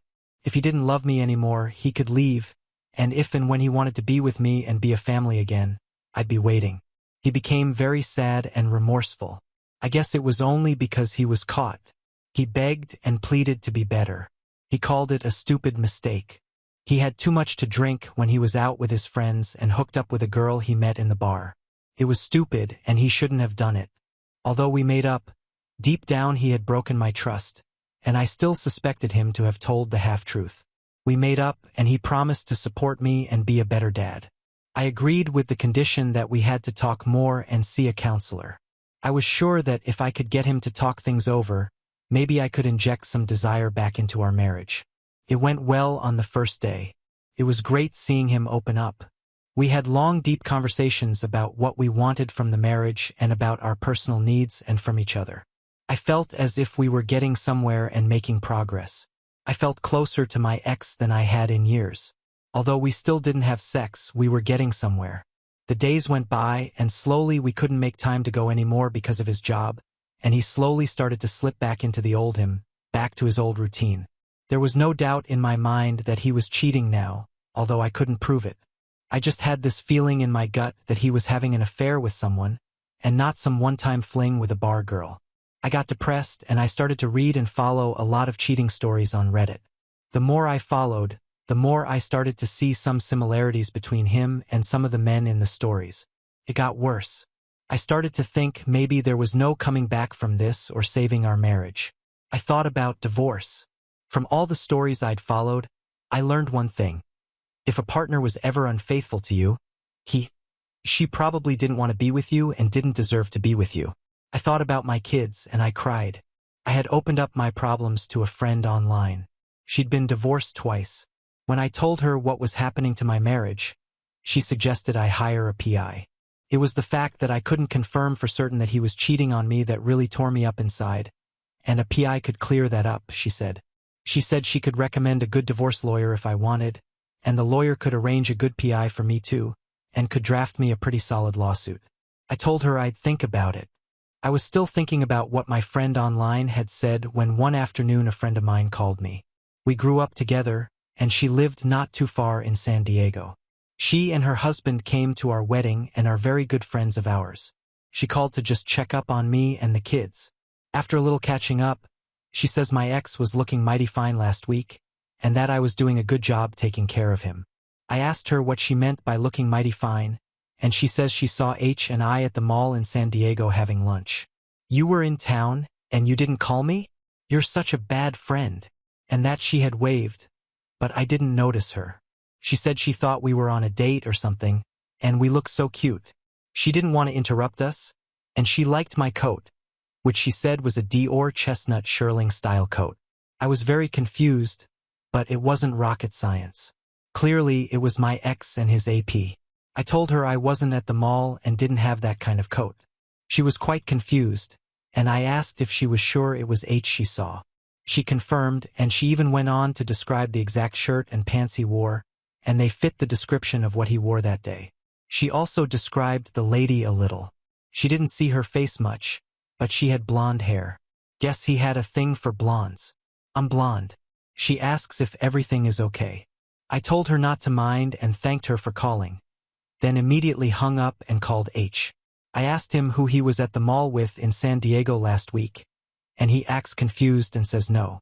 When I got so mad, I called him every vile name in the book, and he wasn't fooling me with that BS. I told him I hate him and I'm fed up with his BS. If he wants to screw the whole town, he could get on with it and he could go to hell. He comes home very late that day, and we don't speak to each other for days. Days turned into weeks. He didn't show any remorse or apologize for his behavior. He acted like everything was fine and hadn't done anything wrong. My fears were true, and I cried for days. I didn't want to leave or get a divorce because of my kids. I thought a lot of his AP who she was. I had a head start though for my good friend, she was blonde. I thought about all the blondes that we knew, many. I was tired. This wasn't living. I thought maybe I wasn't too late, and I could still start a new life with someone else, hopefully. One Saturday while cleaning his office, I have a look around. Not really sure what I'm looking for though. Nothing much. I found a bunch of papers and files in the bottom drawer and also a photograph. It was a picture of all his colleagues and staff at work. I never really bothered myself with his job. I'd met a few of his colleagues. They were great guys, nice people. I was just about to drop the picture back when I noticed a woman at the far end of the picture. Nothing striking, just I know she wore in the picture the same coat my friend had described to me, a Dior chestnut shearing style coat. Although she had red hair. I looked her up in their company portfolio and got her name. I searched her out on Facebook and found her address also. She had dyed her hair blonde. Her and my ex were friends, of course they were. I felt so angry. It was hard to breathe. I was always a shy, reserved person, but I felt blinding white-hot rage course through me as I thought of what to do next. I still needed proof. Nothing was confirmed. I was thinking of finally giving the PI thing a chance when he walked in the house with the kids. One look at him, and I realized I really didn't love him anymore and decided to hell with him and everything. I was getting a divorce. How naive I'd been all these years. I deserved better. My kids did too. That night I was nice to him. I acted like the dumb, loving, normal wife he expects. I made dinner, asked about his day, and even told him I loved him. I could see the confusion and uneasiness in his eyes, but I didn't care. It didn't bother him either. I slept peacefully that night. Our anniversary was coming up, and he'd already made some dumb excuse that he'd be away on that day. He said he was needed at some conference at work and he needed to represent the branch and it would score some extra points for him and blah blah. I knew it was all BS, but I said okay honey. He said he would make it back in time for our anniversary to spend some time together and go on a trip. Just us. Reconnect and whatnot. I kept saying okay honey to everything. I was appalled at how much I didn't love him anymore and why I had stayed and devoted my time to such a person. The day came and he left. I had already called a good lawyer referred by my online friend to help with the divorce. The plan was to just leave him and to disappear with the kids. But that suddenly didn't feel good enough. I wanted him to know I knew what he had done and he wasn't playing me as much as he thought he was. After he had left for his conference, I dropped my kids at my sister's and started driving to AP's address. I had second thoughts en route. What if he wasn't there and was I going too far, and what if it was all just one big misunderstanding? I got to the address and when I saw his car parked in the driveway, all thoughts cleared. I could see them through the living room window making out on the couch and finally proceeded to the bedroom where I lost them. I took pictures and videos. I had enough video and picture evidence. The lawyer had said that would help to sue. I went home, packed up all my things, prepared the kids, packed all their things and moved out of the house. I had all the photos printed and a flash full of all the videos and a file on the kitchen table. Looked around one more time, cried a little, and left. I moved away back to my hometown to my sister's place. I emailed the evidence to everyone we knew, even his work colleagues and staff. It spread across the town like a fire. We were town gossip for the next weeks. The counselor getting a divorce, town gossips were having a field day. I had arranged for him to be served immediately after he got home. My phone buzzed all day and night. He'd left so many voice notes pleading and begging me and telling me to stop messing around, to blaming me for everything that happened between us. I had my sister and friends with me to console me. I'll always remember what they did and how they took care of me and my kids. He tracked me down to my sister's place and demanded to see me, but they didn't let him and threatened to call the cops. He called me every vile name and said it would ruin our kids' lives and cost him his job, and everything was my fault. We finalized the divorce after 2 months. I got the kids, nice alimony and child support. I still stay with my sister. She and her husband have been good to us and wouldn't even hear the thought of me leaving and getting a place. The videos I sent were everywhere, and AP had to quit her job out of shame. Also, turns out her boyfriend got a peek at the video too. I didn't know she had a boyfriend. He was a large, rough-looking man, looked like he belonged to a biker gang or something. Anyways, he wasn't pleased. I saw a video on Facebook one day. It was a confrontation between AP's boyfriend and my ex. It didn't go so well. Well, the result?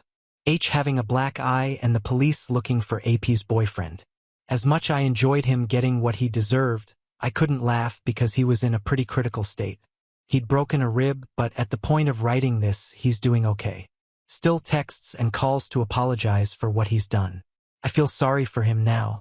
Now on to the next story. Story 12. Discovered that my wife cheated on me with a friend years later. Her life is a mess. Around the time my wife cheated, we had been married for around 15 years. We met in college, got married, and started having kids a few years later. I never thought anything was wrong, which I am sure some people roll their eyes at, but I mean it, things seemed fine. We'd get up in the morning together, have breakfast with a family, and then go about our day until coming home in the evening. Then we'd have dinner and spend some time together as a family. Our intimacy hadn't changed at all. Sure, it was nowhere near the level when we first got married, but it still was pretty good for a couple who had been married as long as we had.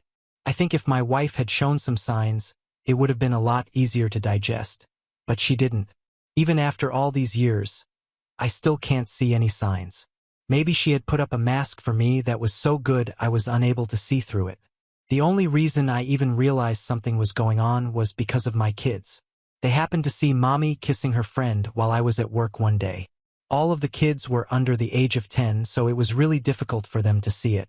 When I got home, they innocently asked me what was going on. I can't tell you how hard it was to keep up a facade for my kids, but I did. My response was to smile at them and tell them I'd talk with their mother that night. I did just that. My wife was taken aback. She said the kids were mistaken, and she was just giving her friend from work a hug. He had dropped something off for her is what she claimed. It's crazy how genuine my wife sounded. I almost wanted to believe her, but I knew my kids wouldn't make something like that up. Plus, it wasn't easy to confuse a kiss with a hug. However, I let my wife think that I believed her and decided to go old school. I hired a PI to find her. We had the money, so I figured it was a good way to make use of it to get proof. Within 2 weeks, I had my evidence and presented it to my wife. She didn't have much to say then. All she did was cry and cry, going on about how the coworker she was seeing was her soulmate. It wasn't planned, of course, and just happened. At that moment, I knew my marriage was over.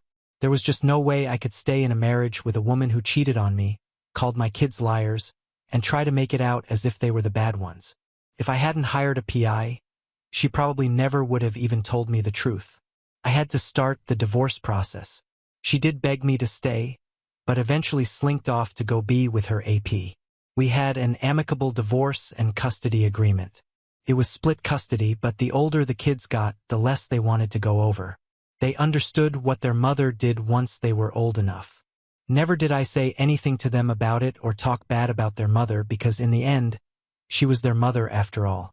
When they did get older, I tried my best to answer the questions to the best of my ability. It got to the point where my kids didn't even want to spend time with their mother anymore. She did take me to court, but by this point, they were of age where they could choose if they wanted to go over or not. They didn't, so the judge said it was out of her hands. If my kids wanted to stay with me full-time and not visit their mother, then so be it.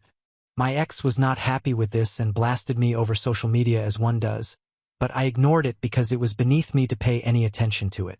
By this point, my ex had remarried to her AP and had a kid with him. This was probably another reason why our kids didn't want to go over there anymore. It felt to them that they were being replaced, at least this was what I suspected to be the case. Up until our kids turned 18, my ex tried her best to get them to come see her, but it was to no avail. Once they went away to college, she couldn't use any more legal means to try to force them to see her, even though it didn't work anyway because the judge wouldn't force it. The years passed. My kids graduated college, got married, and had kids of their own. I was thrilled to become a grandfather for the first time. It truly is different from being a parent and gives you a great opportunity to spoil them rotten. At some point, my wife stopped trying to get into contact with our kids but started up again after her husband died. She only had one kid now with a deceased husband, but they weren't planning on having kids anytime soon. Her only chance at having grandkids was to be around the ones we shared. However, our kids still wanted nothing to do with her. I don't know if my ex-wife wanted to brag about it on social media or wanted a relationship with our grandkids because she genuinely wanted it. Whatever the reason, my kids didn't want to spend time with her or have her see their children. This was their right. She kept trying, even going so far as to constantly message them on social media and try to see if they would rekindle a relationship with her.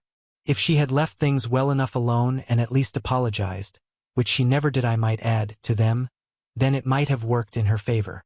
But my ex was never great at thinking that far ahead. So she's missed out on a lot of special moments with our grandkids. I remarried myself a few years ago, and my second wife has become more of a grandmother to my grandkids than their biological grandmother ever has been. They barely even know of her existence. She's now quite lonely because after news of her affair came out, my ex lost a lot of her friends and even some of her family members. They turned against her because they didn't like what my ex had done to me. We never had any issues with each other and still reached out to me now and then.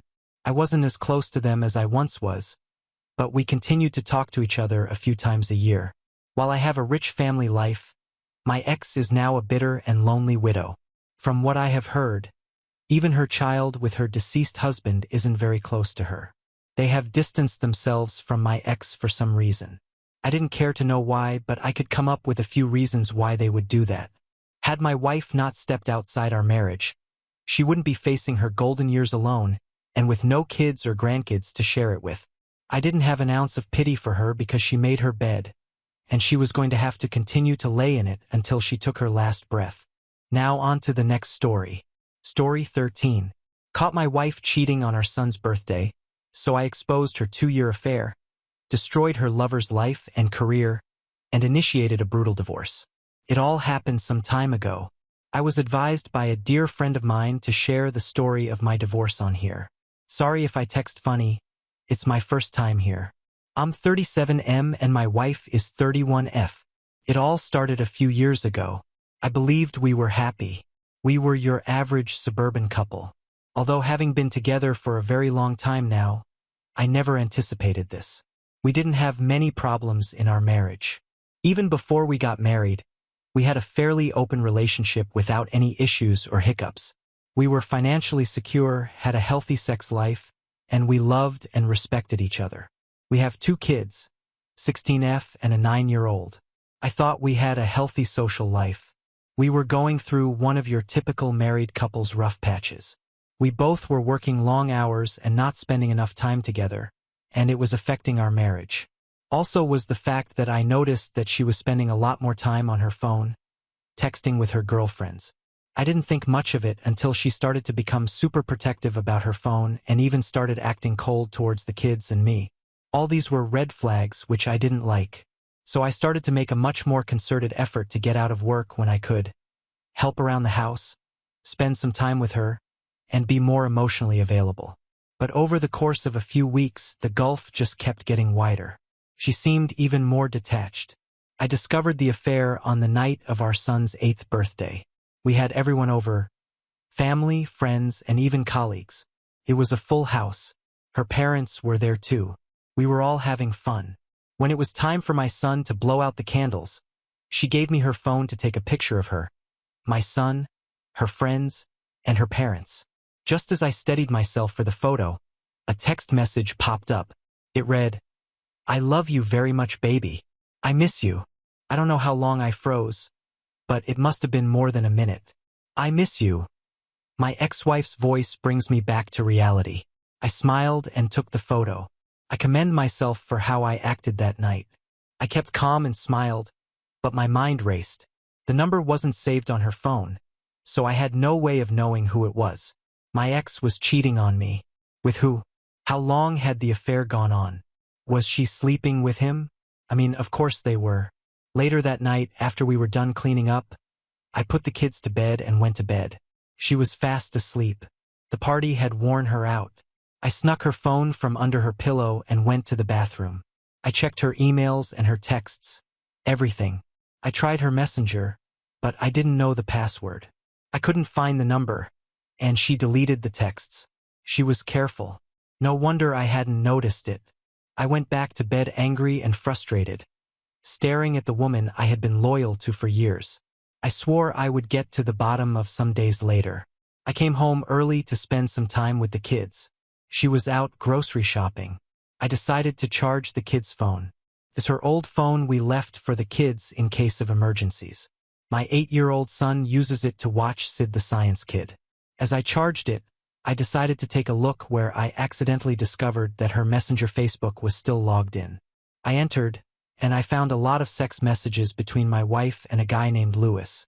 There were a lot of inappropriate texts and even nude photos of my wife and of him. It was all overwhelming to read. He worked in a bank and apparently they were in love with each other. She told him she didn't love me anymore and how I was terrible in the sack and how no one could make her climax as he, Lewis, did. She even planned to leave me and get married to him. All my flaws, insecurities, and secrets I entrusted to my partner. She used to mock me. It was painful to read. From how long the texts span, the affair must have been going on for 2 years. 2 years. I was almost in tears. I managed to take some screenshots, thinking of how to confront my wife when she got back. Just then, a text message came in from Shithead. It read, "Hey babe, are we still down for the weekend?" As the next day, my ex replied, "Yay honey," went on to remind her of the name of the hotel and room number he'd be staying at. Such a dumbass. It was music to my ears. I decided to confront her there and humiliate them both. I knew where they would be and what room they'd be staying in. All I needed to do was to stage the perfect surprise. I was worried about my kids and the new life that was about to come. She came home from the supermarket. I could hardly look her in the eye, and I didn't want to give myself away, so I went out. I consulted a lawyer, got my options, had a few drinks, and started laying out my plan. Sure as hell, the next day the wife is buttering me up. She says she wants to take a spa weekend with the girls to relax. And when she returns, she wants us to go on vacation, reconnect with ourselves, and focus on our marriage. I go with it all the way. I tell her, sure, of course. It's the most incredible idea she's ever had, and I'll do anything to get us back on track. I spoke with the attorney and asked him to draft a strong separation agreement stating her move-out deadline, weekend visitation rights, and the absence of child support until the divorce is final. She didn't know what was coming. She gets ready, leaves, and kisses me goodbye and says she loves me. I tell her to have fun. Immediately she's gone. I go to the bank, close our joint and money market account, and collect a cashier's check for her share, depositing my half into my new account. I stop back at the house. In my office, I print out about 35 pages of Facebook screenshots. I kill time a little because I want her and Lewis to get comfortable before I arrive, so I ring up her parents too.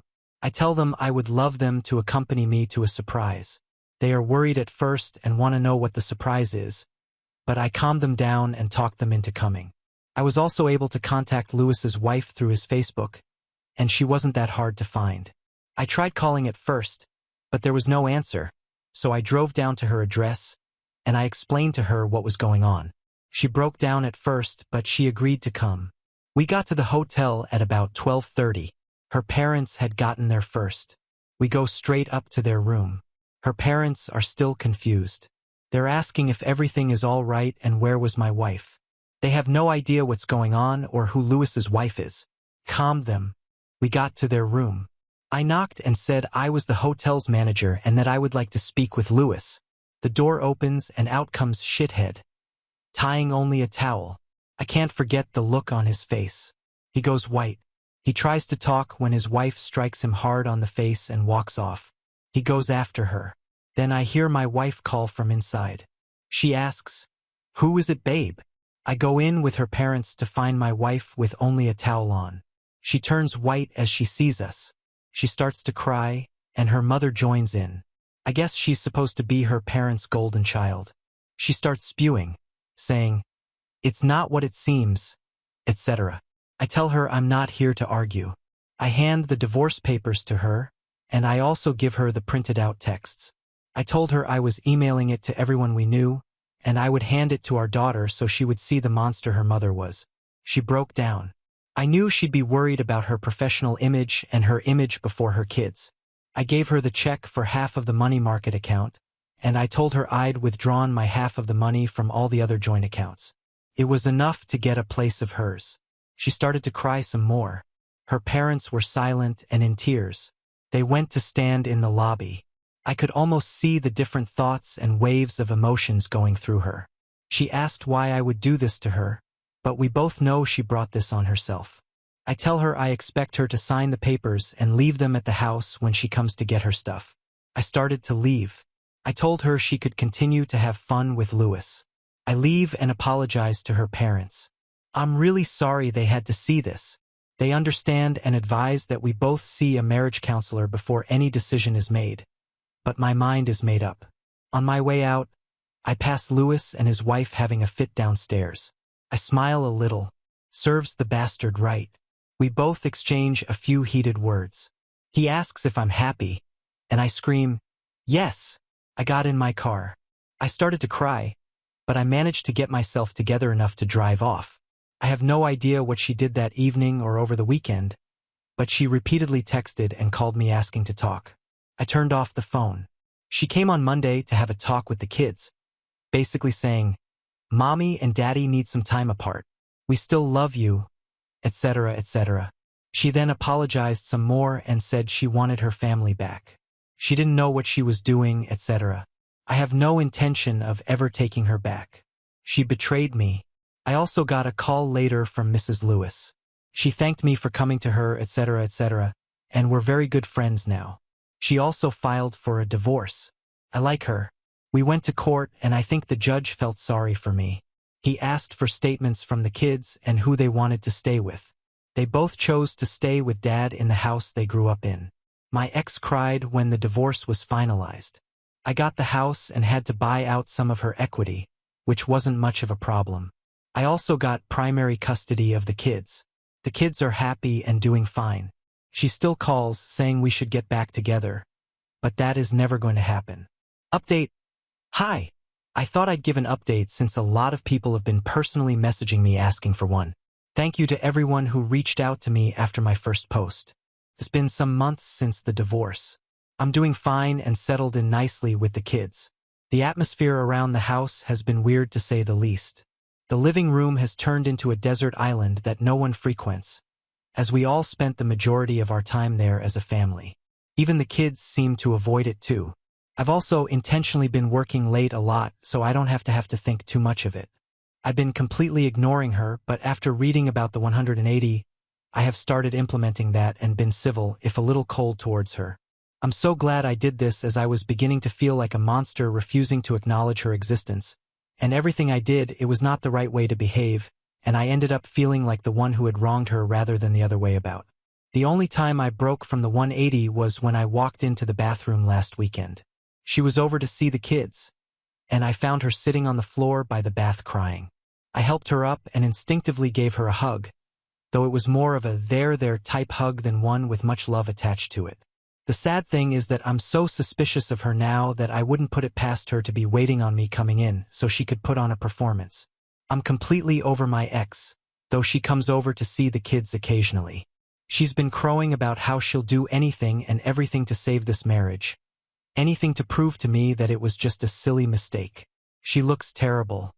She lost her job and looks really awful. I'm sure she'd say anything to get out of her current life. Her boss found out about our divorce, and after hearing the story, she was displeased. So she fired her. I heard she and Lewis decided to stick together for a while. I guess she was trying to make me jealous or something. It doesn't even matter anyway. I meant what I said in my OP. Every morsel of love I had for her dissipated into the atmosphere after I read her say those horrible things. I don't see her as my true love anymore, the person I could tell anything to and would trust with my life. I just see trash, the trash that needs to be taken out before it stinks the place up. She tried to get me to come to a compromise, saying that in 3 or 4 months we can look at it again and see where we are mentally, and is pushing me to try couples counseling before I completely throw in the towel. I'm not doing that. The thought of being in the same house as my wife over Christmas makes me feel ill. She'll want to do it right? No way. Her friends tell me everything that goes on with her. They're on my side now. Turned out really bad for Lewis. He went down hard in his divorce, and he lost his kid and their house. He kept showing up at my house some days after his divorce. He looked like a total mess, like a guy who had lost everything. He called me out and said I should face him, and I cost him his life. I laughed at him. He was sad that he lost his job after the confrontation. His wife went to his bosses and told them everything. They were displeased. She also shared the print out of all their messages among his colleagues, so they fired his ass. I called the cops and was able to get a restraining order against him. My wife and Louis live together. I heard he doesn't treat her well. He blames her for everything. She looks pale and she has no friends. Sometimes I feel sorry for her. I let her stay overnight sometimes, but I'm always careful with her. I've been seeing other people and currently, I'm going out with this very nice lady we met at my party. My friends decided to throw me a party to cheer me up after the divorce. I was diagnosed with depression, and she's the breath of fresh air I needed. She won't be named, but we've been going out for 2 months, and she's excellent with the kids. I asked her to move in. My ex is not happy, and she still has dreams of us being a family again. She still begs me to take her back, but as I said, it's not happening again. She thinks she'll have me whatever it takes. Some weeks later, I got a call from the attorney's office. He said my wife was trying to file a petition to reopen the case as new information concerning the case was reviewed. I asked what new information. He says, "Your wife claims she's pregnant for you." I'm confused. It's not possible. That lying snake. Clearly, it's not mine. We hadn't been close even before the divorce. I tell my friends about it, and they say, "Don't worry. It's just a pathetic way of trying to get back. How could getting pregnant help?" It was clearly for Louis, who she was staying with. The lawyer told me not to worry and that she would have to take a paternity test to prove I was the father. I honestly feel concerned for her mental health. She should see a psychologist. She's over the next day telling my girlfriend she was pregnant with my child and how she's the mother of my kids. I kick her out and tell her that if she wants to see her kids, they'll come over to her place, and she should never return. She screams and yells. She refuses to get a paternity test but goes on to tell everyone who would listen that the child belongs to me and I did all this to get rid of her and take in a new wife. Some weeks pass. Then Louis' wife calls me and says she's getting back with him. She says she still loves him and he had suffered enough. She says he'd be moving in with her soon. I tell her about my ex and their baby, and she says they'll work it out. Louis didn't hesitate. He left my ex and moved back home, leaving her alone and pregnant. I feel sorry for all her suffering, but she really did bring all this on herself. I'm thinking of getting married to my new girlfriend, moving away from this house, and just starting a new life. We have reached the end. If you enjoyed this video, please be sure to like and subscribe to the channel for more videos like this, and give us your thoughts about the stories in the comments section. Thank you and see you in the next video.